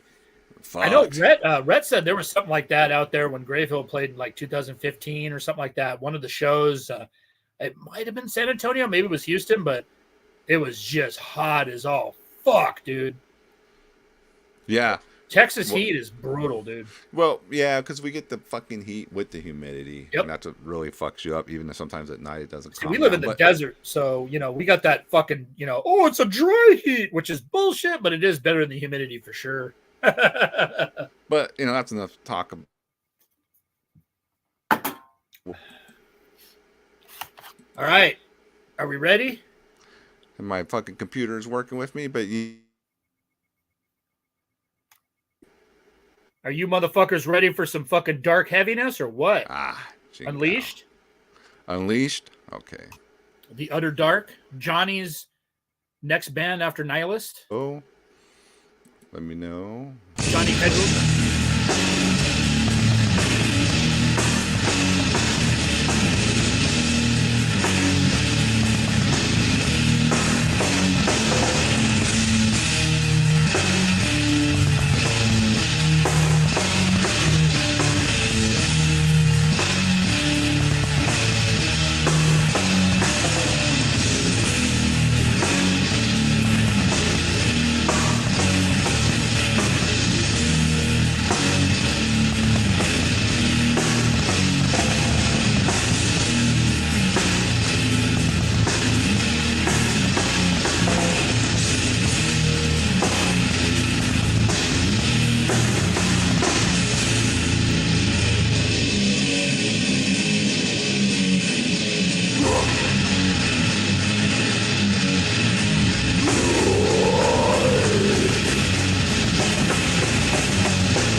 Hey, hey. Do you hear me? Yeah, I can hear you. I can hear you. This arm Okay, is my getting fucking cut shit pretty looks good, like it's unfortunately. fucked. Sorry about Yeah, that, that's a everybody. fucking shame, man. Stupid fucking internet. One of the heaviest demos ever recorded. This is probably like 1C, 1D on my all-time list. So brutal. I got the old logo shirt from Anders Schultz, the drummer. I used to write to Anders, and one of the one of the guys that I talked to over the phone too. That my mom would look at the bill. What the fuck? What the fuck? How are you gonna pay for this? This is ridiculous. It's like $70. Don't worry, Ma. I'm good. Why are you calling Sweden? I gotta talk to Anders, Ma. I gotta talk to Anders. Who's Anders? Who's Anders? My friend from Sweden. He plays in Unleashed. Yeah, gotta go with Roy here. Fraser, it's not the tape skipping, it's my fucking internet's fucking up. If you haven't figured that out. Hey, Frazier, relax, bruh. He's critiquing everything about this fucking episode so far. Oh, We love you, buddy, Fraser, but Jesus fucking Christ, man. dude, he's like the fucking death metal critic more than Get your anything fucking else. backyard fucking cleaned up before you start talking shit, motherfucker, would you? Jesus Christ. He's Fucking like, shave your damn. double chin, bitch. Whoa. I know, because I got one. But And get a nose hair trimmer out while you're at it, bro. It'll just help you out. Oh, dude. I'm just being a dick to Frazier, but man, yeah, he's been. Yeah, here you go. Um, Here you go. Just keep time. That's when you're being helpful, Frazier. Just keep time. Let's show fucking. this demo one more time in case there was any internet lag. Where's the glare? There we you go. Yeah. Take a picture. Roy got the good shot of that Entomb live tape. They get the PS Leather shirt in there too. Oh There you shit! go. Let me back up. Let me back up. Let me back up. Oh, there it is. Too much heaviness in one picture. You got Nihilist, Sabbath, and Unleashed. But yeah, man, I used to pen pal with fucking Anders and Anders fucking rules. And flash forward to like 2008, my old death metal band, grindcore band, Self Inflicted, was opening for fucking Unleashed on one of their tours here in the region. And me and Babcock were in that band, and so Anders got to experience Drunk Babcock, by the way. Oh, okay. And Drunk Babcock with the venue that was literally shutting down. This venue was going to be closed, so Babcock like was wasted, and he last... proceeded to punt. Yeah, it was the last show that was going to happen there. Okay. So Babcock proceeded to fucking beat up the walls and kick down fucking everything in sight and get crazy. And yeah, it was kind of funny. But out of nowhere, there's Andrew Schultz. He's got a metal vest on with a sarcophago patch and like a nihilist patch on the other side. And I was like, wait a minute, you look familiar. He looks at me. You look familiar too, because we were pen paling. And then when Unleashed was first touring the U.S. back in the 90s, he'd always put me and my buddies on the list and we'd go fucking hang out, man. Yeah. And so, yeah, we reconnected in like 2008. And Anders is literally the fucking coolest fucking guy you're ever going to meet. He's like the ambassador of fucking Sweden. Everybody fucking knows him. He could fucking drink like, he just drinks beer like water. But a lot of the Swedes just drink like that, man. It's just kind of, they're just chilling. They never get stupid or out of hand. It's in their fucking, their makeup, you know, fucking, they're just counting fucking beers all night. Nothing, you know. Even when they get into the vodka and shit, they're just like, yeah, whatever. Fucking cool. But, yeah, unbelievable. It was cool. You know, Johnny obviously left Nihilist or, you know, got kicked out, whatever, you know, fucking ended on his feet with Unleashed. And Robin, you know, I know Roy said the snare sound on here is fucking brilliant, which I agree with, but Robin's vocals on here, man, it was weird because this might be the only fucking recording that fucking Robert from Dismember fucking sings on. Fun fact. He joined Dismember as a guitar player, but he's actually the fucking singer on this. And Johnny just plays bass. So when Robin, aka Robert, you know, Robert, aka Robin, whatever, he went on to Dismember, Johnny took over the vocal duties on bass, you know, so he's bass vocalist or whatever. And then the next recording was The Laughter Died, I believe, or The Revenge. I think The Revenge. That was the next demo tape. It was a totally different sound, which is great. But nothing ever fucking sounded like this. There was something about this demo that is just so fucking heavy. It's like the Grave Anatomia demo, this, and the Crematory Wrath from Beyond. And Roy's totally right. That shit that's just absolutely fucking crushing, you know? That snare is so fucking cutting through the mix. Just ja, ja, ja, ja. Yeah, Andrew's snare. That's one of the things we talked about. We met, like, I wanted to pick his brain about stupid nerd shit like that. Like, dude, what the fuck? Right. He's like, I don't know. It was a fucking accident, you know, the production thing. It was they weren't meant to do that. It was just the way the fucking sound was, you know. But yeah, that snare just punches you in the fucking chest, dude. You know. Well, like, I mean, fuck. Those demos are just raw and filthy as usual. Yeah, you know? no, that's the thing, man. Raw and filthy as fuck. Yeah, it makes it fucking great. That's your, you know, death metal peanut butter and fucking jelly. You know, raw and filthy. It has to be like that. Absolutely, that's the way it should be. We'll get back into it, man. Fucking Which local heroes, Mind Rot. Here my they boys. Are. Let's jam them out. Everybody come.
Yeah, look Yeah. at that. Here we go. Let's check out this original.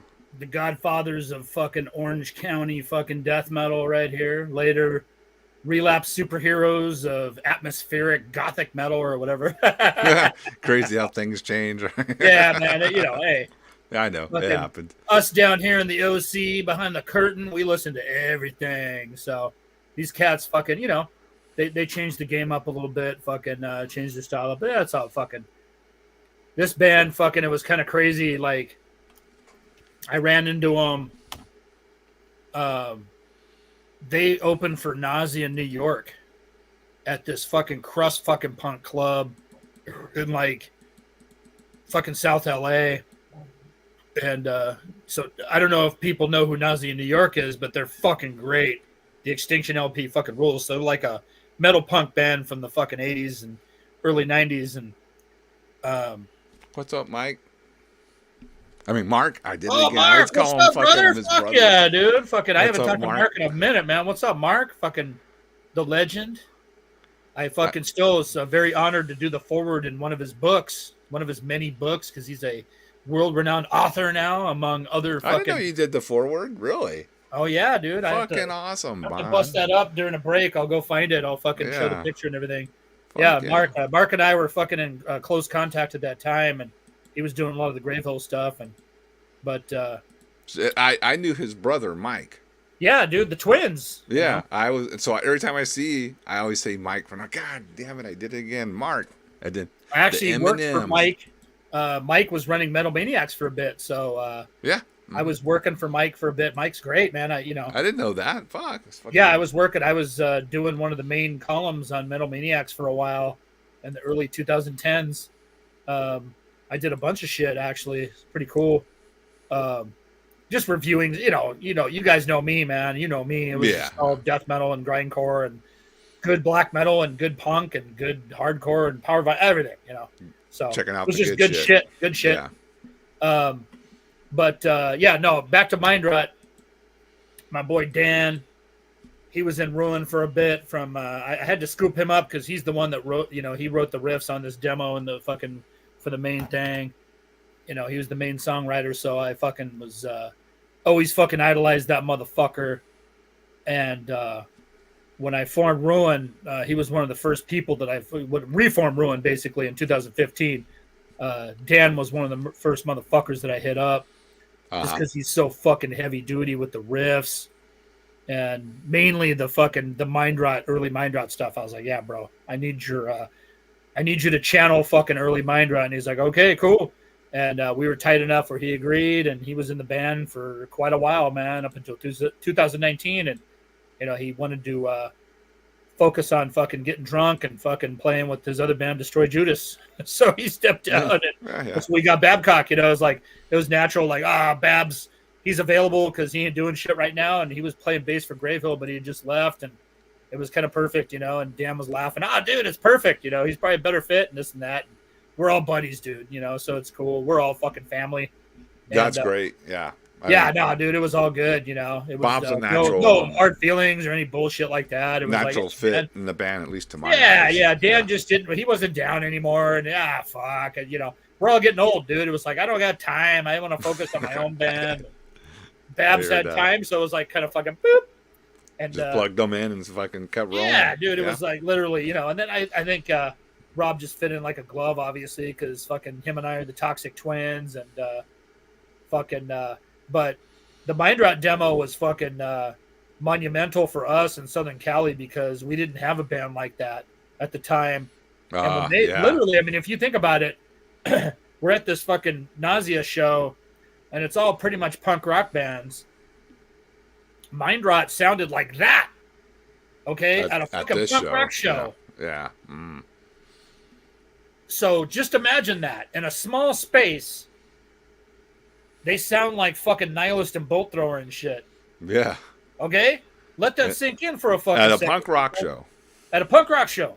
How was it received? I would think people everybody was like, like blown away. Like, what the fuck is this? Yeah, like, this is who the fuck is great. this? But they didn't know it, so they converted a fucking half of the crowd. Like, next thing you know, half the crowd started probably getting into death metal. You know what I mean? Like, holy shit! Like, what have I discovered here? Yeah. Or other people, you know, some of the punks are like, oh my god, this is fucking stupid. This is horrible. Fuck this shit. You know.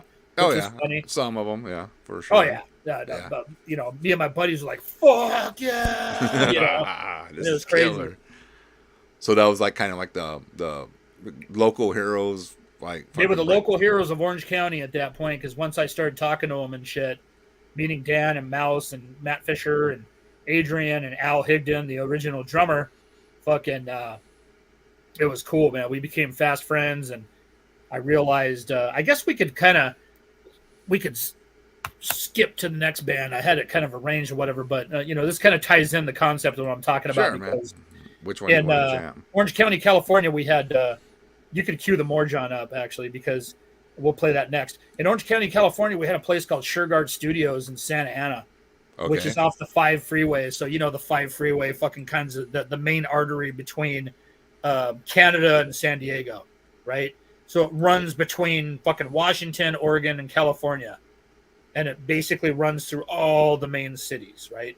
So it's the biggest freeway, the major artery through the fucking western fucking area. And fucking Sureguard, we're basically Santa Ana, California is like south of Disneyland, if that fucking makes any sense to anybody.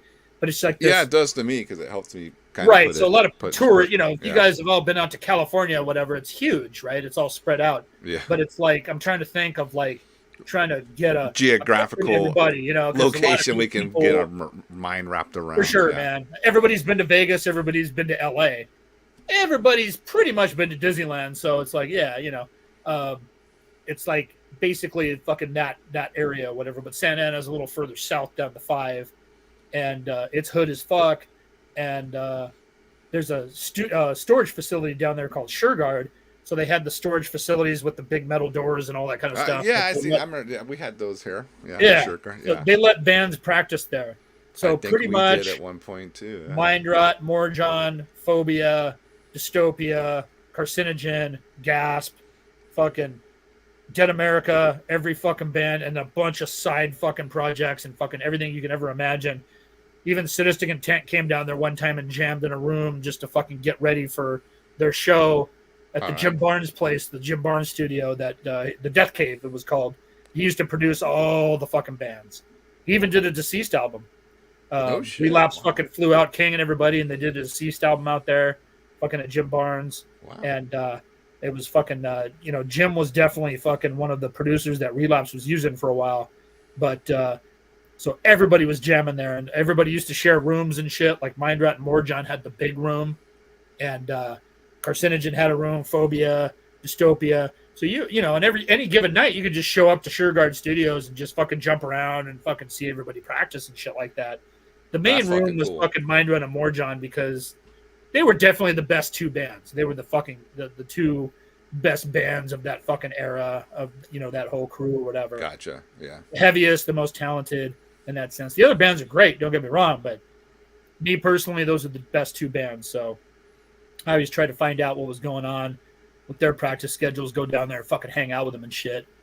And the next song is the Morjon demo. Hell yeah. I want to give a shout out to Rhett if you're listening, because Rhett just had some I saw health that. issues, man. Yeah. Fucking love you, brother. Fucking I know Carl loves you too, man. So yeah, Rhett's a cool fella. A lot of the listeners out there. That was a shock when I saw those pictures. I was like, no, he had some fucking health things going on or whatever. So I want to give you a shout, brother. All right. Fucking glad you're all right. You pulled out fucking all good. And here's a trip down memory lane. We'll talk some more, but play that track, brother. All right, here we go.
Oh yeah!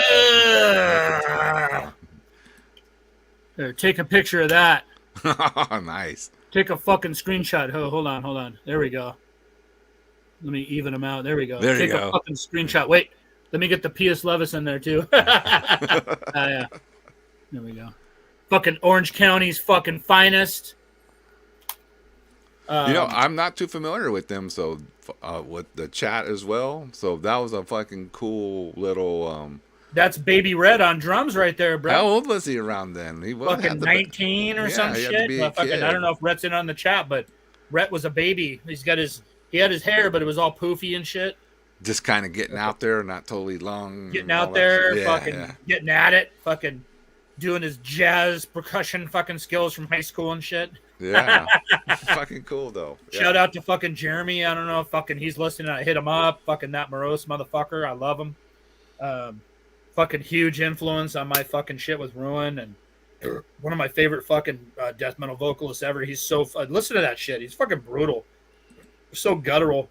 Well, I mean, that actually sound like it could have came from Europe in my eyes. I'm telling you, dude. The story about this demo is funny because I already knew Jeremy, but he started kind of creeping into our crew in Anaheim at our buddy Bart's house, Extinction of God fanzine. He's a crazy wrestling promoter now, fucking legendary figure in Southern California. Oh, wow. Cool. He's the guy that Sal from Splatteria always posts a picture of fucking throwing the couch at the Crom show. I don't know if you ever see that guy. That's Bart. I have seen that here and there. Wow, so Bart's a fucking cool. psychopath, dude. Like Bart's the guy that you call when you need to collect money from somebody or like need somebody beat up. Like, yeah, probably Sal was that guy in Texas. Like, hey Sal, I need you to take care of somebody. Yeah, no problem, fool. Like, okay, hey Bart, I need you to fucking handle something, dude. Like, I could fucking handle most of my own shit, but if somebody's got a shotgun or like there's 10 guys, that I'll call Bart. Yeah, you need fucking more somebody with a gun or like 10 people. That's awesome. So, yeah, call Bart. Fucking Bart will have your back, and if he doesn't know you, he'll fucking accept money to go handle business.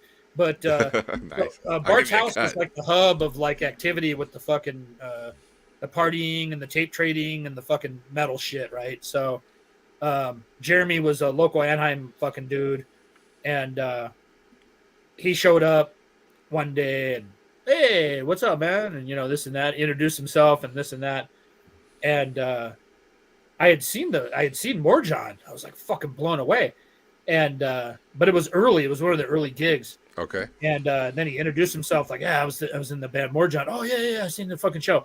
But then what he did is that he snuck this demo into the tape player at Bart's house, all sneaky and shit.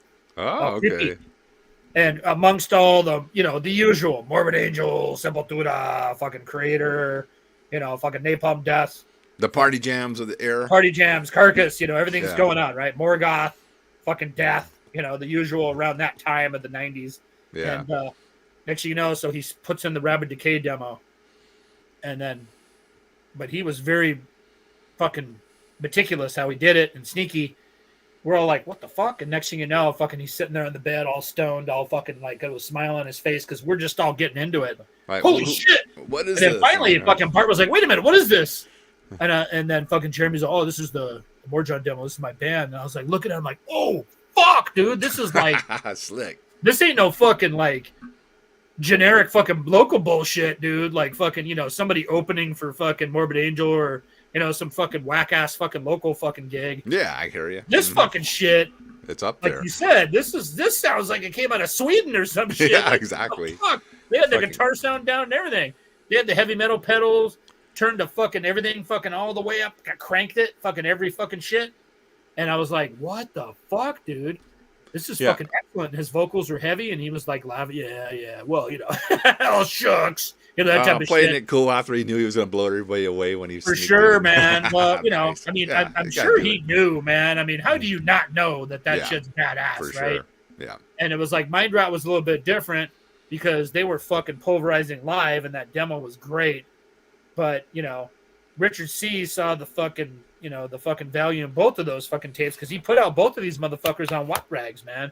There And you he go. didn't, put out any bullshit. He definitely put out some fucking great shit back in the day. Both those fucking demos eventually both got re-released on Wild Rags on the demo, the tapes, the fucking tape aspect or whatever. And I just got really fucking tight with the Morjon guys, man. Fucking really tight with Rhett, really tight with Jeremy, to the point where, personally, we were just hanging out all the fucking time, man. And just the musicianship of these guys with Dwayne and Mike Davis. And then even Dan from Mind Rot played a fucking backyard in La Puente that I was at one time, and I'm like stoned out of my mind, man. I'm watching them. This is before I met everybody, and there he is. And it was kind of cool because Dan's a big guy, Jeremy's a big guy, Rhett's a big guy. Yeah. It was like three fucking big dudes, and Jeremy got this long ass hair, and Dan's got these fucking dreadlocks. Fucking bouncer They just size looked fucking motherfuckers. brutal, dude. It was Yeah. like literally the heaviest band in Orange County, when Dan was in the band, because they're all like fucking pushing fucking 250, 280 at that time, being youngsters and just big motherfuckers, tall motherfuckers, and fucking, long hair and dreads. And, it was just crazy. I'm just a little guy like tripping out, man. So it was just fucking cool, dude, that era. And being fucking friends with these guys, fucking hanging out with Mind Rot and Morjon at Sureguard. And, particularly fucking, that's why, I gravitated, obviously, Jeremy fucking, I didn't end up jamming with Jeremy in a band, but him and I became fucking tight. But Rhett and I always had a good connection, man, and a great friendship. And to this day, he's one of my best friends. And, we got Gravehill going, but it was because of that connection, and I admired what he did with Morjon and later on with his later projects, Keen to the Crow and shit like that. And same with Dan, Right on. Right, later on, I fucking admired fucking Dan and Rhett with their work. It was just a huge influence on me, the way they carried themselves, the way they fucking operated. Dan was a lot more happy-go-lucky and fucking, but he was just so talented and so good and such a good songwriter because, he wrote most of the shit on this demo, so I knew he could write some shit. That's when, when I got Ruin back together, I wanted to fucking utilize that.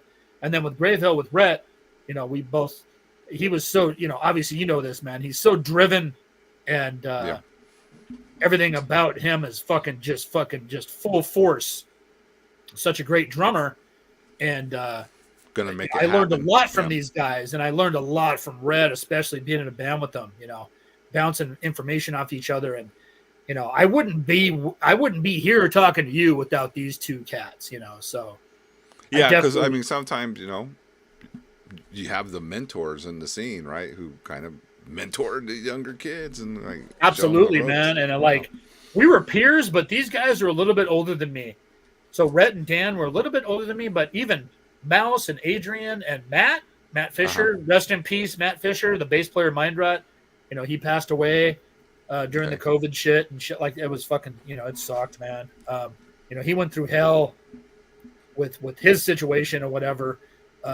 Rest in peace, Matt. He was a very fucking influential fucking person in the scene here, especially uniting Orange County and Los Angeles. There was a lot of drama back in the day. I won't get into all that, but Sure. fucking, Yeah. it was fucking crazy back in the day. And LA and Orange County were definitely separated because of this one dickhead that was starting drama and shit. And like Fisher, Fisher, and a couple other people fucking put an end to that shit real quick. We just wanted to connect everybody and like, nah, man, it's not about that shit. It's not about competition or regional bullshit, man. We got to stick together. It's kind of like, let's say San Antonio and Austin are fucking warring or fucking, some stupid shit going on, man. It just don't make no sense, right? Let's work together. I mean, Yeah. we got a fucking small network, man. Especially back then, it was like fucking stupid. Let's fucking work together and make this shit fucking positive, bro.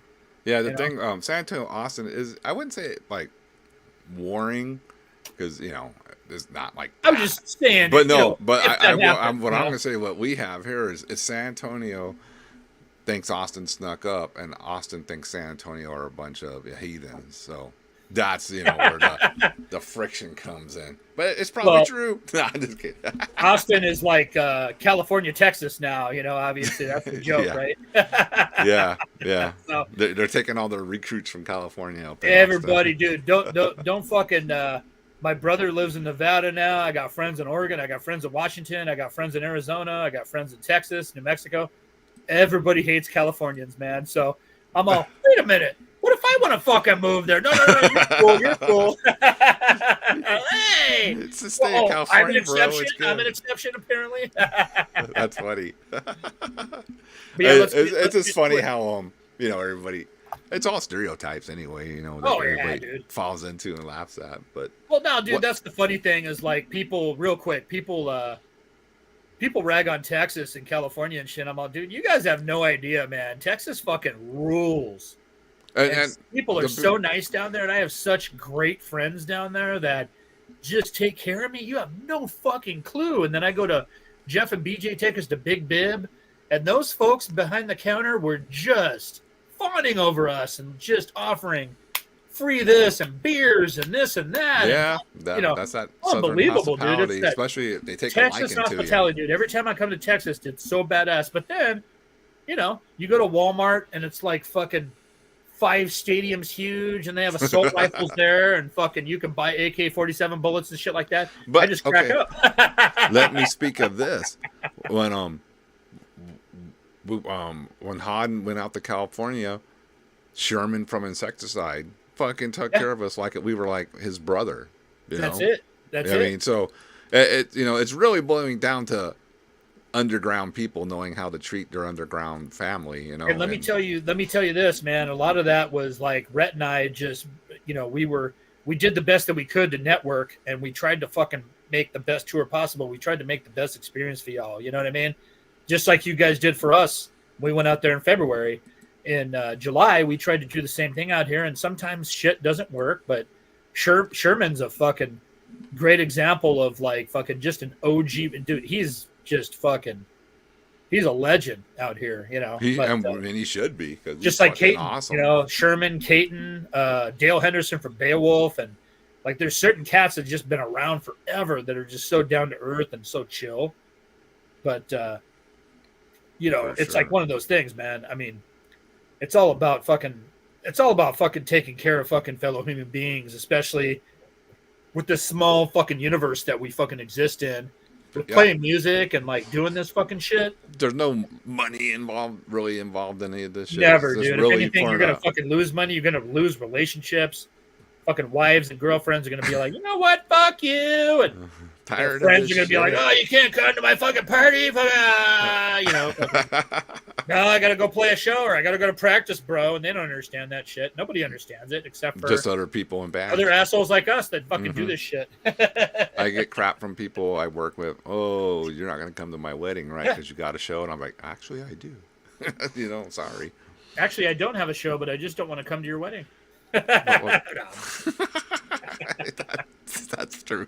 It's We're always going a to good. talk about Hey, rum, or we're going to piss yeah, everybody we off. will, but it's just like the excuse for people with kids. You know, Oh yeah, we'll use that. Hey, I got a show, man, out of town. I can't go. All right, there we're you gonna go. play some Mortician now. Fuck, about to get fucking brutal. All right, let me find the fucking file. All right, this is Jump into Mortician, man. Here we go.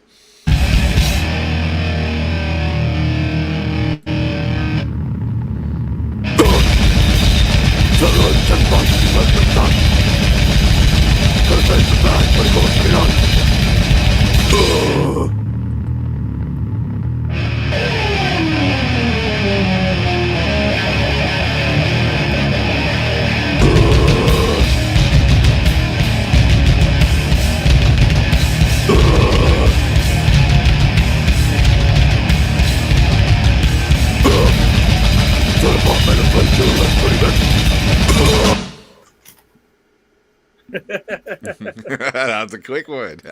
Very quick. Hey, I don't know if you ever heard that story, but Frazier did almost get beat up by Will. Frazier told that story. Oh, I believe it. Yeah, Frazier And kept Frazier probably calling him. deserves it too. Oh, he did. He was calling him Willy Wonka, and Will told him something like, "You saw me that one more time, I'm gonna fucking break your face" or something of that nature. Yeah. Frazier shut the fuck up finally. Yeah, Will doesn't play around like that unless you know him. Like, I can bust his balls a little bit. He still fucking puts his fist up when I fuck with him because I've known him forever. Yeah. That's another. See, my mom didn't mind when I got fucking phone calls to Yonkers. Yeah, that's not so bad. You're not paying overseas charges. He's like, Especially you got back about in two. those days, dude, long distance, that was some bullshit they raked you over with, too, man. No. Trust me, half of my paycheck was going to Wild Rags, and the other half was going to my phone bills. That's awesome. Let's talk But about you know this what? Mortician demo that you Let me got. tell you something about Romer, man. Now, I know that there is internet sites dedicated to him, and there is memes and this and that. People have an opinion about Mortician, if they suck or they love him, because you either love him or hate him. But let me tell you something about Will, man. He fucking rules, and he's a fucking music freak, and he fucking supports everybody, and he's a fucking great dude, man, like straight up. And I've known him for fucking ever. Yeah, he gets a little tipsy and he gets a little Yonkers, New York style. I don't know if my boy Ralph from Haunted Hotels, he's watching or listening right now, but he's from Yonkers too. So you know the Yonkers shit. Some of the Yonkers, New York motherfuckers are kind of crazy. But Will's They fucking remind crazy, me, man. from what I heard from these stories, like they're like the actual warriors. You know, this, Pretty much, man. you know, And that's what that Will whole fucking worshipped. I think that's where he got the MYDM thing.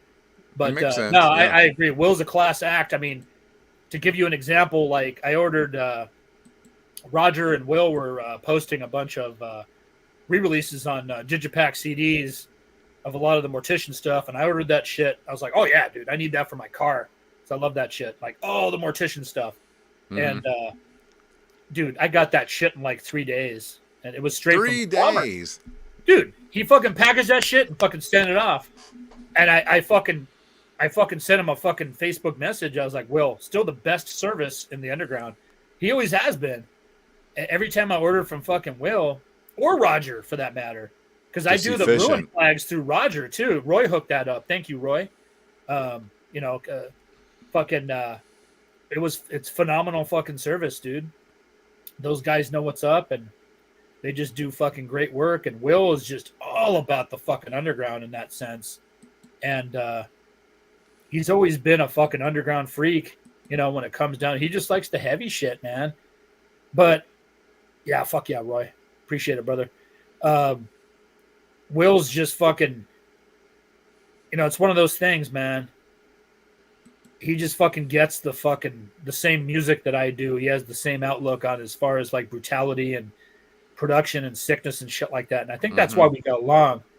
So when Will would come out here, because, you know, back in the day, Mortician was like, they were getting pretty big, dude, on Relapse and shit like that. They were touring with Immolation. They were touring with Incantation. I remember those tours, like yeah. that. So Will would come out here and we'd fucking hang out. And but there wasn't like now you can get like 400, 500 people to a Mortician show. Sure. Back in San Antonio when they were touring with those, it was like 40 to 50 people, maybe for sure. 70. It wasn't. I mean, it depended, like the Mortician Immolation show out here at Corona Showcase or like at the Whiskey, it'd be packed. It would be packed. Don't get me wrong, but then there was a certain time where they played like Anaheim, like some off places or whatever. There'd be like 20, 25 people there or whatever, but that's just the way fucking metal was going at the time. That had nothing to do with them. It was just well, it's crazy, right? Because they were like doing it when it was probably the hardest time to do it. Touring as a like an underground death metal band, Yeah. No, absolutely, man, absolutely. And you know what I remember one time, dude? Mate, when was this? Probably in the mid 2000s or a little later. They were playing here, and Crazy Jeff was just brutalizing in the pit. He was brutalizing, and even Will on stage goes, "Jeff, take it easy, man. Come on." I was like, that's his boy, dude. Fucking Jeff. Yeah, those two, fucking for sure. But he was like telling Jeff, "Stop fucking killing." Let's show it one more time, dude. I know Francisco's down for this shit. How could you not be, though? I mean, this is the fucking shit right here. And then Will was another one after. See, McKenty introduced me to Will, and no offense to John, but like Will was more up my alley, man. Fucking hood and fucking, getting into fights and shit like that, drinking. Yeah. So, I get it. Yeah. Like, John's cool, man. Fucking really nice fucking dude, but we were fucking, I agree with Roy. Fucking that Mortician demo is fucking like one of the best fucking demos ever. Oh, man, we got to shout out, I don't know if you're still listening, but thanks for stopping by. Ken coming from the crypt. He was in the chat earlier. Escobedo? Yeah. Yeah, dude. Fuck yeah, man. I'm telling you, you guys are all killing it, supporting each other, man. Ken's been in here, Francisco, Roy. Fucking dude. That's great. That's a beautiful thing, man. We're the old dogs fucking keeping it alive because the young cats are. Because, dude, Carl, I'm telling you, man, your fucking channel is it's fucking growing, brother. Like, I know you don't give a fuck. I talked to you about this, when we were doing the Goodfellas shit. You're like, I'm interested. Watching how many views? I'm telling you, I'm interested, but it doesn't really. It's going to do it. Kicking ass, dude. I'm doing it. I want to do shit. I just like, you know what I mean? It's like that. I think that's the best way to do it. Do shit you like. The fucking conviction fucking comes through with you guys, man. You, Fran, Ken, Roy. I'm telling you, man. You guys are killing it. And so it's fucking Impede, man. Thank you, Killer. Mike. That is fucking cool to hear from you. I appreciate it, man. I mean, I appreciate you guys having me on. But like that, I appreciate you coming on here with this fucking killer demo list, dude. It's fucking badass, man. Well, I think we should. I mean, I have an endless supply, so I mean, if we people can do this more often, a part two, I was joking with Carl, you guys. I was like, yeah, we could do a black metal fucking playlist, and Carl's joking. We're gonna put corpse paint on your fucking promo picture. I was like, let's do it, because I got a bunch of black metal demos. I know, dude. Listen, I mean, like Ken, he's known as a death metal guy, right? I don't know if you saw my show, dude, where he did the black metal list. Right. He's killing it. I'm telling you, I'm a black metal fan too. It's just Ken and I are very picky. Roy too. We're very picky, man. We're death metal fucking motherfuckers, but like. Hey, man, we got some fucking dude. I mean, Ruin just did an Impaled Nazarene cover on that fucking Noxious Ruin. You know what I mean? Like, oh, shit. We love that fucking black metal shit, man. Don't get it. Like I said, Rotting Christ, fucking dude. No, Ken is Professor Death Metal for sure. For sure. Yeah. Ken's like the YouTube death metal godfather. Nah, I mean, they don't get fucking, I mean, to be honest with you, you guys are the Mount Rushmore of like fucking like serious OG death metal podcasts right now. I'm gonna put it out there right now. Like just fucking underground metal podcasts. Fucking Carl, Ken, Roy, and Francisco. Bam. I'm putting it up. I'm telling you guys right now. You guys are the fucking OGs. You know the shit because you've been there, done that. You know your shit. And that's why motherfuckers like me come on here. Bottom line. I appreciate that, dude. Bottom line. I mean, that's just the way it is. Fraser, what video are you talking about? We're gonna fucking play some fucking new shit real quick. We weren't sure how long we were gonna go, but we're gonna play some fucking. Yeah, we don't want to get too close to Yeah, we want to Roy give show. Roy fucking. I give everybody a chance to do what they got to do, but we're We gonna got go. like 3 or 4 more demos, man. So Yeah. some Gore Fest, Some Gore Fest. Good old Gore Fest. Here we go. Tangled in Gore, baby. Gore Fest, Gore Fest. Where is it? There it is. All right, here we go. Got it? Yeah.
Yeah, I mean that's fucking badass, dude. Yeah. I mean, but you know, again, one of those bands. But what about the demos? You know, it's just fuck. And Hey. Smoke's anything I think they're doing nowadays. Hey, They're listen. fucking great. Mind Lost was a fucking great album, but that shit was that weird cover too. Remember that weird cover with the fucking face and the fucking all the weird fucking shit going? It was like, what is going on here? That was a weird label too. And it's like, is that a death metal fucking album, or is that like an industrial album or something? What's going on here? Yeah, but I mean, they were so catchy. But that was one thing about the Netherlands, fucking the Holland bands and Netherlands bands and shit that were so catchy, and it was interesting because we're not gonna play the Asphyx, but I was fucking really good fucking pals with Bob Bacchus from Asphyx. Oh, I didn't know that. Yeah, fucking yeah, cool, yeah. dude. So there's yeah. that. I'm gonna fucking show that real quick, and people fucking trip, fucking seance. I got the fucking seance. I'm gonna put you on solo, dude, so you can blow. Oh yeah, yeah. Mind. Well, here's the fucking. This is some fucking Netherlands fucking death metal fucking history for you. Asphyx, Seance. Those are the fucking OGs. The Sinister fucking demo. I had to pick the Gorefest link out of all these just because it's so fucking catchy and fucking brutal and fucking just, they were the best at the craft as far as I was concerned. Just with the riffs, man. Like, this demo and that fucking, I forget the Horrors of the Charted Mind demo, which ended up being a 7-inch. I don't know if Seraphic Decay did that or somebody did that shit, but incredible. But the Mind Loss fucking album was fucking great. Actually, fucking, I thought it was fucking pretty much, you know, it was close to the demos. It was just put out on a fucking professional label and yada yada. It wasn't fucking disappointing like some of the other debuts. It was fucking great. And then after that, I don't know what the fuck was going on with them, man. They were like, they predated the Death and Roll before Entomb did it. Like, that False album was like, oh my god, what are they doing? What's going on, man? Shit, dude. Yeah, what's going on? But I mean, that at the one time, you know, these demos were just fucking smoking, dude. They were fucking pumping them out, and the fucking Netherlands were fucking on fire, dude. I mean, isn't Seance Swedish? No. I always had in my head they were Swedish too. Maybe they were. Maybe I'm wrong. I don't know for sure. But I don't. Yeah, no, maybe I'm wrong. Yeah. Fucking internet fucking critics, man. Fuck you, man. They are DJ where we Hellhammer. want them to be. No, maybe you're right. Who Look knows? it up on Metal Fun. Archives, bitch. Fucking. If I'm wrong, I'm wrong. Yeah. Remember Battle of the Demo Sepultural Collections. Death Rain? Anybody remember Sepultural Death Rain? No, that you was got me. Another fucking Netherlands album. Fucking Pestilence. The underrated Pinnacle is they were OG, dude. Pinnacle fucking rules, dude. They're like total fucking like Hellhammer. Pinnacle's like fucking criminally underrated, man. I mean, it's I always crazy how underrated they are. Like Cardiac Arrest was like underrated in the grand scheme of things. Yep. In the death metal scene, but like Pinnacle's fucking dude. Sometimes it's like really, like Pinnacle's fucking bad fucking ass, dude. They Juan is fucking dude. Juan has been doing that band for a long time, since like '89 and shit. They I don't know why they should be over here playing fest all the time. No, absolutely, dude. They should be an total MDF. professionals. They kick ass live. Juan is one of the coolest dudes I talk to. And absolutely, dude. Just when he was in Asphyx, we hung out with him, man. Ruin opened for him. Oh, okay. That's where I met him when they played. When he was in Asphyx. I mean, I already been corresponding with him, but I met him finally at the Maryland Death Fest. Okay. When he was in Asphyx, so that kind of worked out cool. I was like, "Fuck, what is?" And I was like, "Hey, it's whatever." Yeah. You know? And he's like, "Oh." Well, did he play that? Remember when Gravehill played and you guys, Hod was there hanging out. Beer was telling me, "Yeah, we're hanging out with Exhorder. We're on tour with Incantation or something." And then, because I remember we took a picture. Me and you took a fucking picture. We got to find that picture, dude. Me and you took a picture at fucking Maryland.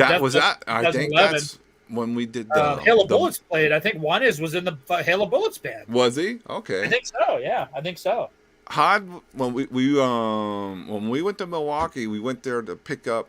We were already on the bus, and we went to pick up Oranor and Marduk for that little 7-date thing. So that's probably where. Yeah, and we got to spend one day at the Milwaukee Metal Fest. Right, yeah, because I think Jeff was tour managing for Marduk. Yes, Jeff was the tour I remember talking to Jeff about that. Yeah. I don't know if Jeff's listening. What's up, Jeff? I just saw him last night too. Cool, man. Trenchant. That's why I Jeff went up to and his Austin. lady. Erica's sweetie. Erica, it was just her birthday, man. Happy birthday, Erica! And what's up, Jeff? I saw all the Austin scene last night, dude. Oh, that's cool, man. I know Fucking, Austin gets a bad rap as far as Texas goes. I always laugh. Nah, man. there's One some of my cool favorite people. humans of all time is TA. Yeah, TA was You know actually what there. I He mean? wasn't doing anything with Goat Horse, so it's like, oh fuck yeah, TA's here, and JT, you know JT, and Which the was JT? the long dreads plays with TA in Oh, yeah, bands yeah, all the War time. Master JT.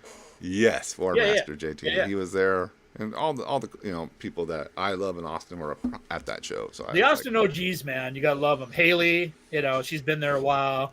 I know she don't go out much, but we love Haley, and TA is like the fucking mayor of. You're the mayor of San Antonio. He's TA's the mayor of Austin. Of Austin, for sure. Yeah, man. I'm happy. We actually talked with him a while, and I'm happy he got his gig in fucking with Goat Horror, Yeah, dude, it TA is a guy who just wants to play shows. That's the thing, man. When it's kind of like when you're brothers and your family, you have to be fucking happy for them if they move on, dude. Unless if they rip you off as a fucking drug addict or something like that, that's different. Yeah, they do some shady shit, right? But yeah, we're talking about jumping ship for a better opportunity, quote unquote. Hey, listen, man, to do things they want to do, kids, right? I mean, yeah, it sucks for us, this and that sometimes. Just like you'll live. When Rob and Matt left, it was like we talked about that, Carl. Like you said right around the same time TA fucking left for Goat Horror. And it was like, dude, they're just destined for greatness in that sense at that point in time. And who are we to hold them back? If they feel like this is an opportunity, just like you or me, if we had an opportunity I had an opportunity to sing for Immolation or Morbid Angel, you had an opportunity to play guitar for Necrovore, Morbid Angel, like, would you fucking pass it up? No, man. No. Those are the bands that we to be honest with you, because it's going to be a good tour, right? And it's an opportunity. Why not? That's the thing, man. You talk it out. You got to be a man about it and fucking communicate. Like, be fucking honest and fucking upfront with everybody. Like, I know it's tough, dude. And TA is a fucking badass, and Rob's a badass, and Matt's a badass. So, dude, it's rough, dude. When you lose a member like that, dude, don't get me wrong. I know you guys went through it. We went through it right around the same time, dude. And we chatted about it, and it was like, it's rough. It's a blow. But with Gravehill, we fucking found Christian, we found Nelson, and it was kind of like, oh shit, okay, they're not as big as names, but cohesively, we fucking pulled together and fucking really fucking thrived, in that sense. Yeah. So it always works out for the better. But at the end of the day, you got to respect your brother, man, and the best. Don't be mad, and I mean, of course, the sting of the moment. Yeah, we get all that, but don't hold it against your brother for having a good opportunity. Don't be a bitch, dude. Don't be in the end. Don't be a bitch. Don't be a fucking bitch. That's probably don't be a fucking little kid, dude. Motherfuckers Seriously. Playing Knotfest after this, and fucking touring all over the world now. I mean, good for him, man. That's fucking awesome. You cannot fucking stop him from fucking living the dream, man. What kind of piece of shit are you to do that? This way, play a Knotfest, dude. you could fucking come play underground clubs with us on the weekend, here. Right? There. Yeah. Hey, what do you want to do, man? Play Knotfest? You want to play the 10-11 every fucking Saturday? And not only, play Knotfest and get paid well. Right? And it's not even like you get a bus. And I get, some Max Calavera and all his whores. Goat Horror isn't like the most underground band, but this is what I always say. Yeah, but they don't put out pussy music either. It's always metal. It ain't my thing, man. But Sammy and TA and them and Ben, fucking nice guys, fucking great dudes. They're kicking ass, do whatever they're doing, man. It's not shit actually, and I catch heat for this, but I actually love the first two Goat Horror records. I think they fucking rule. After that, not so much, but the first two, man, they're fucking good shit. But anyway, what we got next? Do we have anything left? Yeah, we got a couple, 2 or 3, man. Yeah, let's keep them rolling, dude. 2 or 3. Well, I see Immortal Fate. Oh, we're going to Mexico. Going to Mexico. All right. Let's go to Mexico. Mexican division. It's your time to shine. We got some Shub-Nugroth. Here we go. What's up, Mexico City?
Look at that shit.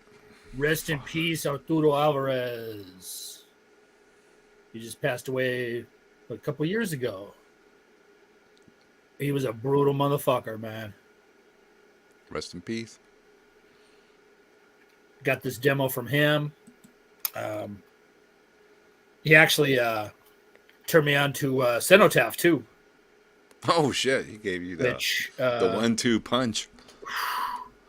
I mean, Shub Niggurath had the evil vibe down. Cenotaph had the fucking heavy vibe down in that sense, you know. I heard you saying. So both bands were just godly. That was the fucking pretty much the fucking top tier of Mexican death metal at the time. I mean, I love Mortuary too. That Block and Images album and the demos and stuff. Fucking. This is just a little eviler and darker. than Yeah, no, Mortuary was definitely more like death thrash in that sense. Nothing against them, man. I mean, that, like I oh said, no, it's great records, but yeah, yeah, yeah, no, Shub Niggurath was like fucking really fucking dismal and fucking evil, and like the subject matter, elder gods, this sure, fucking yeah, otherworldly no, they fucking were all yeah. Lovecraftian and shit way back then, 89, 90. Fucking doing all that shit before fucking a lot of these bands fucking make a living off of it now in that sense. So Not they as were cool really though. about it, man. Yeah. Fucking Ken. Big Ken's sexy. still on, man. What's up, Ken? Man, fucking Uncle Ken. Isn't Uncle he the Ken best rules. motherfucker in the fucking death metal motherfucking universe and shit or He what? fucking Man? rules. Fucking yeah, fucking Francisco met him in 2013, dude. That's great. That's fucking great, dude. I never met Arturo in person, so that's cool that he made it up to Houston or wherever. Oh, okay. Yeah, yeah, yeah. I guess I could go. Yeah, that's Oh, pretty for good. sure. I could agree Yeah. with Francisco on that, man. Chubb was Yeah. definitely more Morbid Angel. Cenotaph was more fucking, Finnish, fucking. But I think both were just like they were competing against each other, fucking trying to do each other in the fucking certain departments or whatever. Well, if you're gonna be more evil, we're gonna be more heavy, So it was like, Where we're extreme, we're gonna get even more extreme. man, knowing the Mexican scene back then, that's how it was for sure, man. They were just trying to outdo each other in that sense, and that's Me and cool though, because Francisco were. Have you heard these new Mexican bands like Tempest and all that, dude? no, I need to catch up. You Okay, get good? get that Tempest head split put out the demo. Oh yeah. I think Now Dylan knows what's up, man. So I need to catch up. Apparently, I've been busy working and shit. So Yeah, I think is this it? Oh no, that's not it. Here it is. I got it right. Yeah, track this one down, dude. Tempest, Yeah, head split Tempest. yeah. He says they're going fast because it is. Yeah, let me good. make a note of that real quick. So they sound like are they from Mexico? Yeah, Mexico.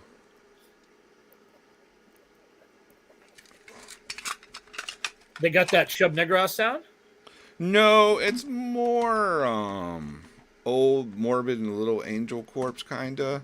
Oh, okay. Yeah. But it's real heavy. I've been kind of maybe curious about you know what? Let's take a break. You want to play a track? Yeah, man. While you're here? Let me see if I can find something. If I can, real quick. The If not, lobotomy? Are you gonna play some Tempest? yeah. And then we'll come back and play some. No, you know what? Let's finish up. I don't want to do that. You're right. Let's play some lobotomy. It's all good. Go ahead and play the Tempest. I have to find It's a little. We got a Tempest bonus track for you motherfuckers. Whoever's listening right now. Yeah. Francisco fucking first played him, and he's like, I knew you were going to love that. And I was like, I do. It fucking rules. And he's fucking spreading the love around. There we Yeah. go. There we go. Yeah, put it on, man. And Fuck it. I Let's think do it. Dylan heard it from there, and like, fucking, here you go. There you go. All right, let's play. Bust it out, man. Am I on the right screen? Let's see. I want to hear some fucking Tempest. Fucking Necron's fucking up over here. Hold on. Get off my computer! I'm at the library. Right? Son of a bitch. Okay, Or here was that we go. in MP4. That's what I gotta do. Here we go. This should be it. son of a bitch shit?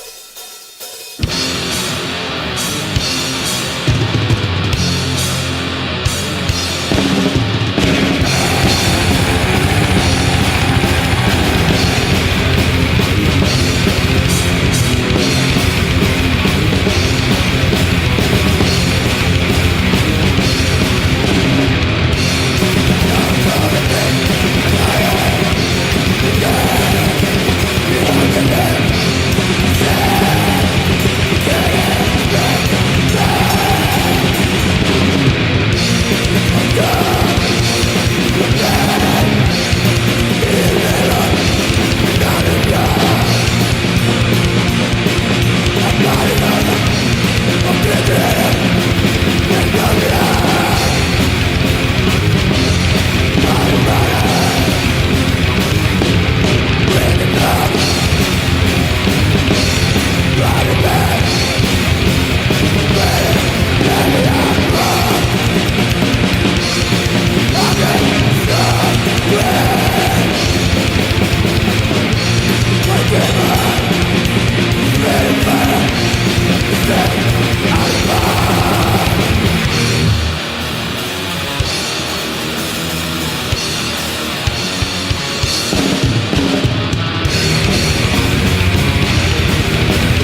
think that's worthy of picking up, my friend. If you look Yeah, into it. might have to fucking get that.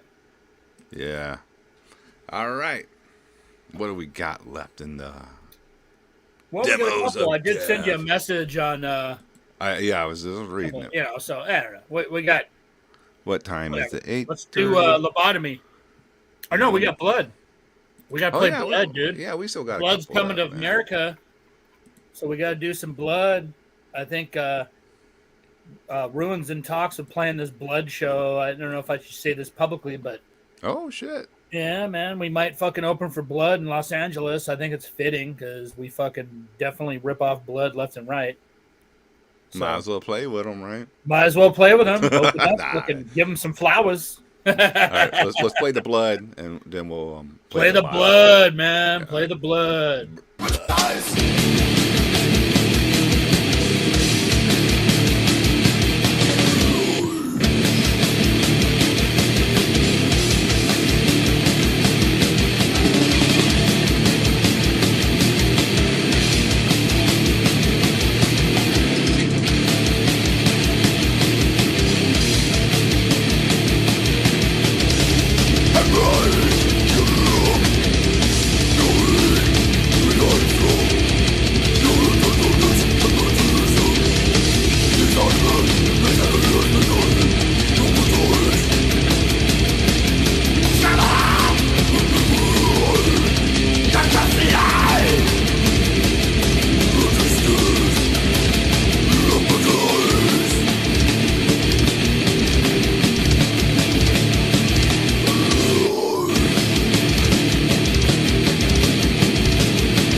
Oh yeah. Without fucking rolling some fucking blood. Where's my I like blood Francisco's comment though. It's kind of true. He's What's like, that? War meddlers love blood because blasphemy wore their shirts. tape? It's kind I was like, what did I do with the blood tape? There you go. Let me put you solo, bro. Nah, Dun, you know, dun, dun, Blood's dun, a fucking unique band. Francisco's right. They're definitely a unique band. When that fucking Impulse to Destroy came out on Wild Rags, people were like, what the fuck? What is this? Yeah, a little different. It's different, and the production was like really fucking minimalist and fucking weird, and the fucking Jesus never left. You know, it was like, what the fuck is going on here? It was like 88. Everyone's all fucking tripping out. There's a lot of slow shit, a lot of fucking mid-paced riffs. Yeah. Those 88. fucking Germans just didn't give a fuck about anything. They were just playing whatever the fuck they wanted to.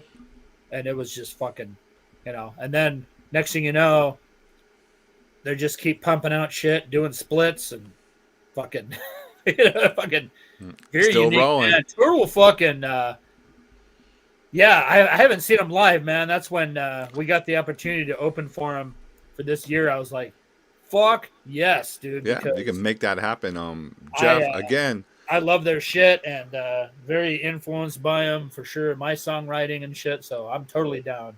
Jeff Tandy again when he's in imprecation now, and he did the fest over there, the Never Surrender Fest Oh with yeah, them, and they got to yeah, play yeah. with Blood. He said Blood was one of the highlights. He said they fucking really For fucking sure, killed for it. sure. Yeah. And Jeff knows his shit. And I heard that from a lot of people.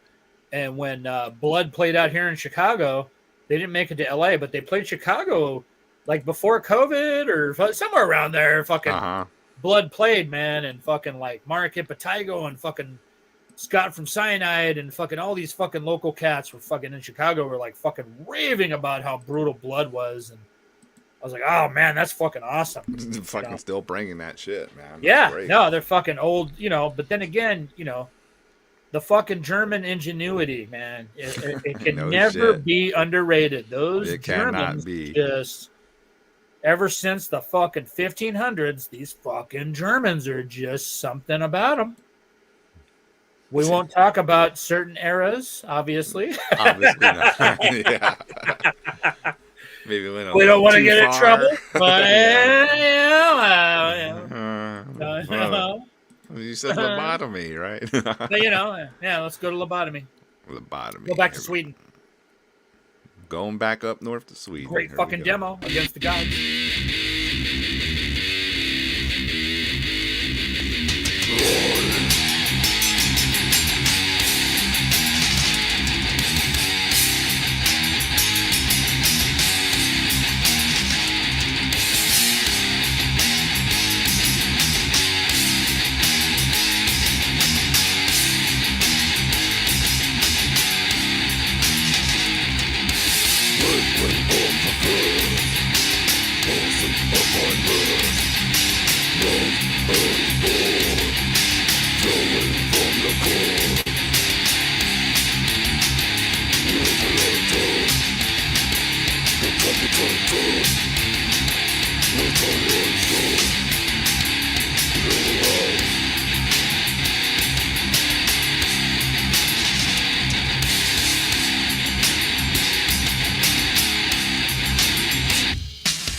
All right, we're back. That was Yeah. I still, it's mind blowing how Sweden just produces so many fucking killer bands. As Roy says, free rehearsal rooms. Maybe so. Maybe that's the ticket, right? Right?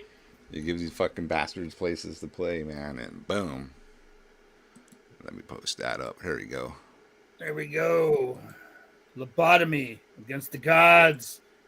I love this band because they had like mad Slayer riffs too. That was crazy. That's kind of stood apart from the fucking Swedish bands. For some reason, Lobotomy had like crazy Slayer riffs. But this was a fucking great band. It ended up definitely not as legendary as some of the other bands or whatever, but so fucking good, man. So riff oriented and so fucking just fucking. I definitely fucking to this day I fucking definitely blast them.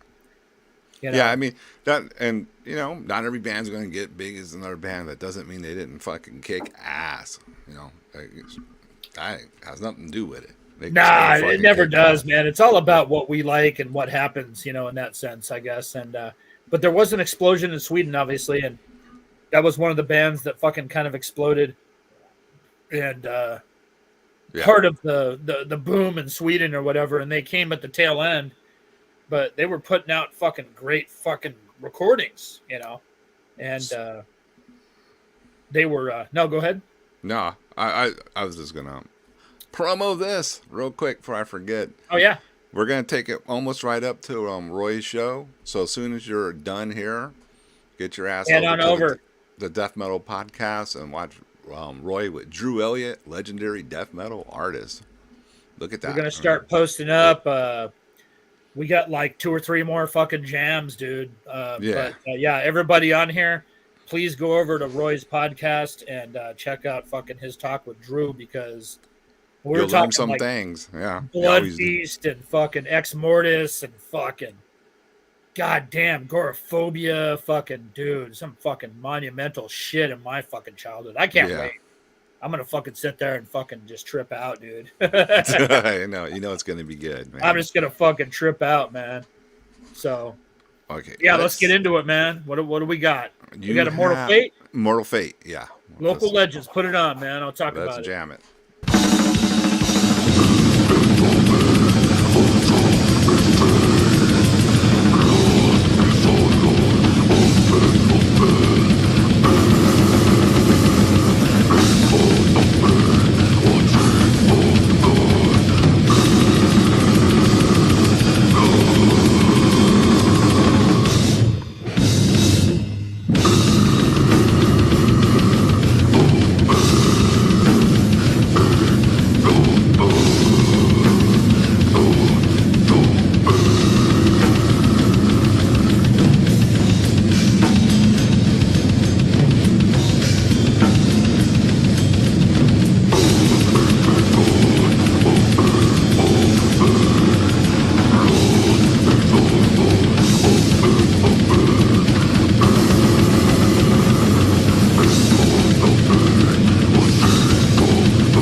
That fucking brutal right there. Fuck. This isn't really a demo technically, but this is a fucking crazy ass fucking album advance. Um, one of the fucking heaviest, fucking brutalist bands fucking Cali's ever had. They're from Northern California. Freeway was in Autopsy for a bit too. And I got really good friends with the fucking Perez brothers, the singer and the bass player. Yeah, this is Ralph knows what's up, man. What's up, Ralph? Fucking Immortal Fate. Like, Yeah, this tell me band more is about seriously this band, 'cause underrated, man. You know, I the do not underground know heads. much about I'm them. sorry, Carl. What? I'm sorry, I was interrupting. I'm just No, saying, no, yeah, go tell ahead, me go more ahead. about them because I don't know much and they fucking sound great. Yeah, it was kind of interesting. Like, they basically were a local band in the Bay Area that fucking just pulverized everybody in sight, opening for major shows. Okay. And they fucking made their fucking name that way. Fucking Roy knows what's up. Freeway. Fucking, yeah, Freeway was in fucking Autopsy for a bit. Fucking Freddie. Francisco with the jokes. Now, Freeway's parents were hippies. Hey, look, it's the Bay Area, man. It's That hippie makes sense. culture. Okay. It's Charles Yeah. Manson. It's the fucking family. Fucking Freeway overpass. Fucking, you know, fucking, it's a, yeah, Freeway was fucking, his parents were hippies, man. And, yeah, the Bay Area, California is an interesting fucking place, man. You come here and you get murdered or you fucking make some money. That's about it. So, can you show the cover one more time? Yeah, yeah. This is a fucking advance that I got from the Perez brothers. So, it's an advance to what album then? Beautiful. It's Beautiful? called Beautiful. Okay, I couldn't read that, but now we know. Yeah, yeah. No, it's All it's in that Zaf Chancery fucking font. That was so prevalent. Yeah, maybe not. It's some sort of fucking font. Oh, was it's just like a fucking hand curse promo. stuff, some bullshit. Yeah. Yeah. Cool, man. Yeah. We I'm didn't gonna have a look lot of into that, graphics too. back then in the fucking early 90s. and shit. No shit. You know, That's why you the dealt with the fucking- cards dealt to you back then, man. all the $20 spin and fucking the profound lore stuff. It's all Zaf Chancery fucking font when they're trying to get all 90s death metal or whatever. It's kind of funny. Like they use that same font because I'm a designer, so I start laughing. Dude, you guys got to get a fucking better font than that. We can't read shit, but the kids don't care. Fuck, fucking tricolor vinyl. Oh my god, we're gonna fucking buy it. We're gonna fucking buy it. All these silly reasons. Now, I don't know. Did you know this? Roy says Freeway does major music production nowadays. Freeway works for the Warfield, as far as I know. I know during the fucking pandemic, fucking that was a little wonky, but yeah, Freeway does like fucking major fucking. He does some major work at a fucking big venue now. He was always involved in the music industry or whatever. He was dating a famous porn star at one point too, believe it or not. Oh shit, he's living. I forget her good. name, man. Back in the 90s, she was a big name. It was kind of crazy. He was dating her. And we hung. I was in Phobia for a bit, playing bass and shit, just real short time. And she actually even said, she's like, "Oh no, he doesn't have a big dick or anything, but he knows how to use it." And I was like, "Hey, that's all that matters." There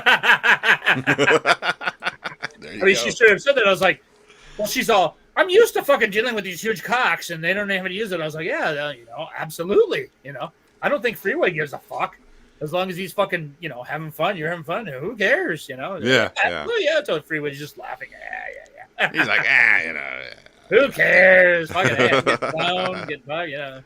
But fucking awesome, dude. nah, That's great.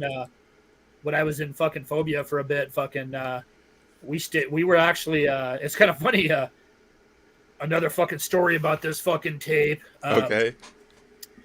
Freeway was the original drummer that was going to be on the Phobia Return to Desolation album on Relapse, the EP, but they ended up using Raymond for Fear Factory.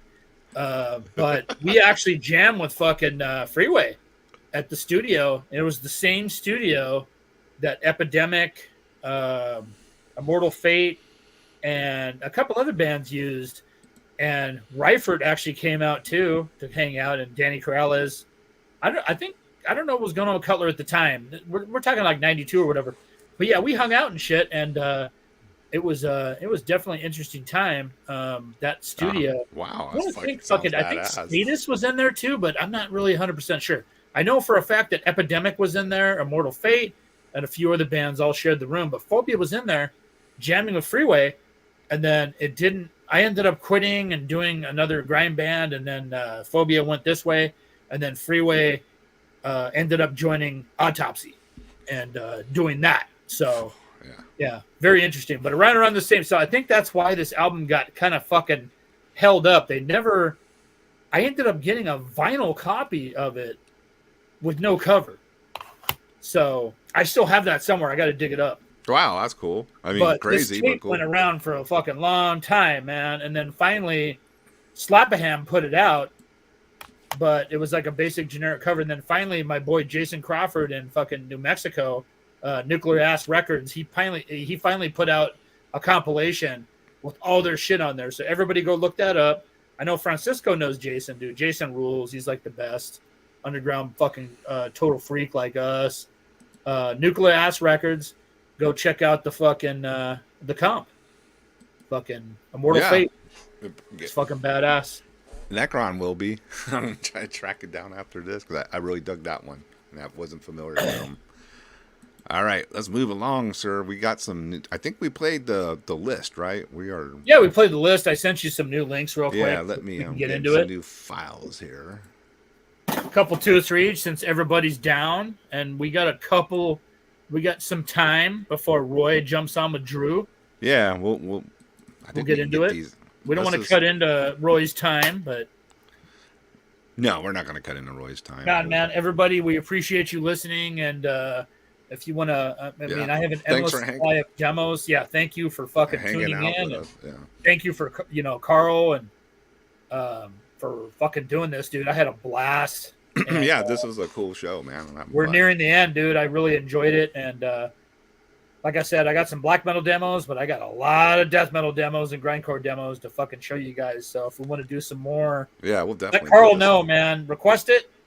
If demos of death, I'm thumbs up on it. So yeah, all right, we can do this. Another. We'll do some more shows in a couple months or whatever. You know. Fucking, anyways, we got time. Let's rock fucking some jams. And there's a jam everyone should be familiar with. I don't think we got a fucking intro. Let's just get into it, dude. Do it.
No intro needed. I think we all know what's up with. Nah, man.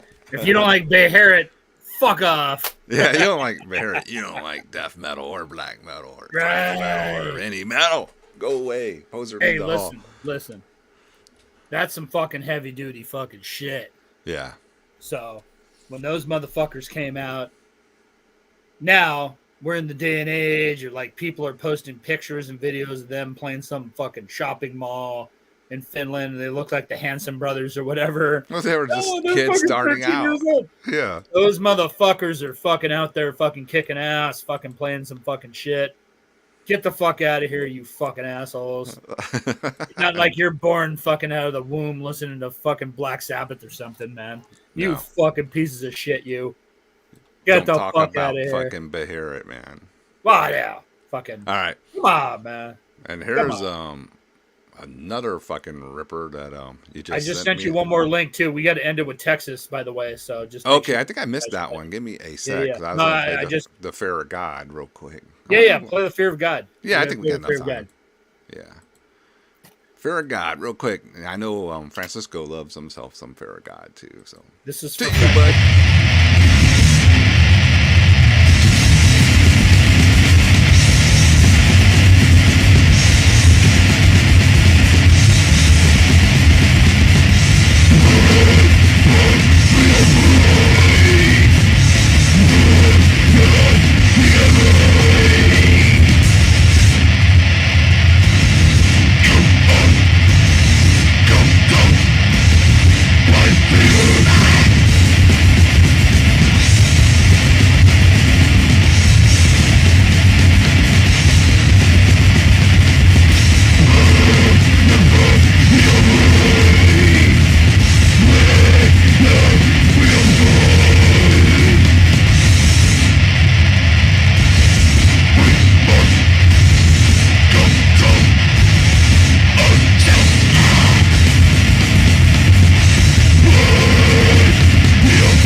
Fuck. Crushing, dude. You're goddamn right, man. And Francisco and Frank Mendez and some of you fucking grind freaks remember this shit. I remember going to Wild Rags Records, seeing this motherfucker. What the fuck is this? And it was a bag. It was a little Ziploc bag with a bunch of stickers, paper stickers, and a bunch of shit. Uh-huh. Richard just said, "You're going to want that." I was like, really? It looks kind of weird. He's like, "You're going to want that." Don't judge that cover, bro. Just get it. Heaviest shit you're ever going to hear, man. Yeah, I mean, that's some crushing fucking grind. And it has that. Of course, I love old grind production, too, if you know what I'm talking about. There's just a certain aura of that old grind analog, I guess, production. And just absolutely, Carl. Yep. You know what's up, dude. Yep. There, nothing else needs to be said. All you gotta say, I love that old grind death production. We're just like, we flock to it like fucking, fucking moths to a fucking light. All right. Well, let's play some Divine Eve, man. Tribute to Texas. My boy Zan. I don't know if he's listening, but fucking what's up to Rhett too? He played Maryland Death Fest with them. I saw him perform with them when they were with in Piety. Okay. Grave Hill. All right. Yeah. Rhett was drumming for Rhett Nelson. But I want to give another shout out to Rhett. I don't know if he's still listening, but like I said, he had some health problems recently, and we love you, Rhett. Yeah, and, get better, dude.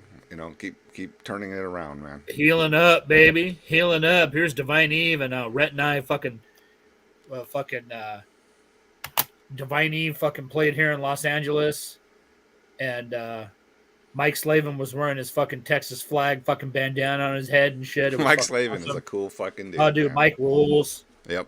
Mike rules. Zan fucking rules. Zan lived out here in L.A. for quite a bit. Stayed with me for a bit, actually. Oh, no shit? Wow, fuck yeah. Fucking, so we got history with Divine Eve, but one of our favorite fucking death metal bands, and, it's kind of funny.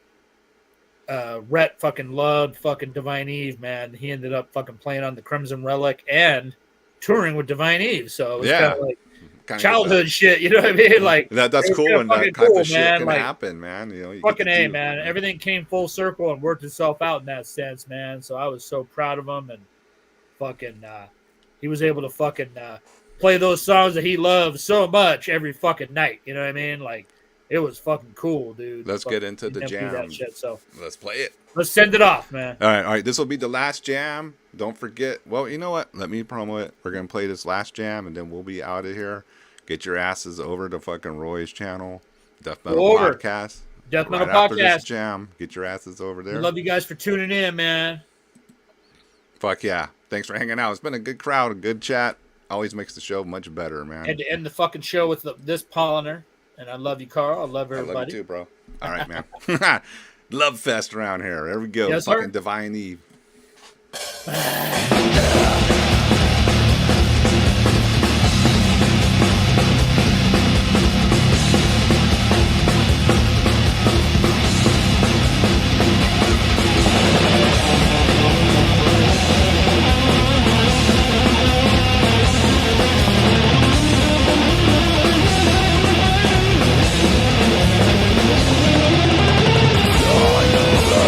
The dead of the rockets will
What is light without dark?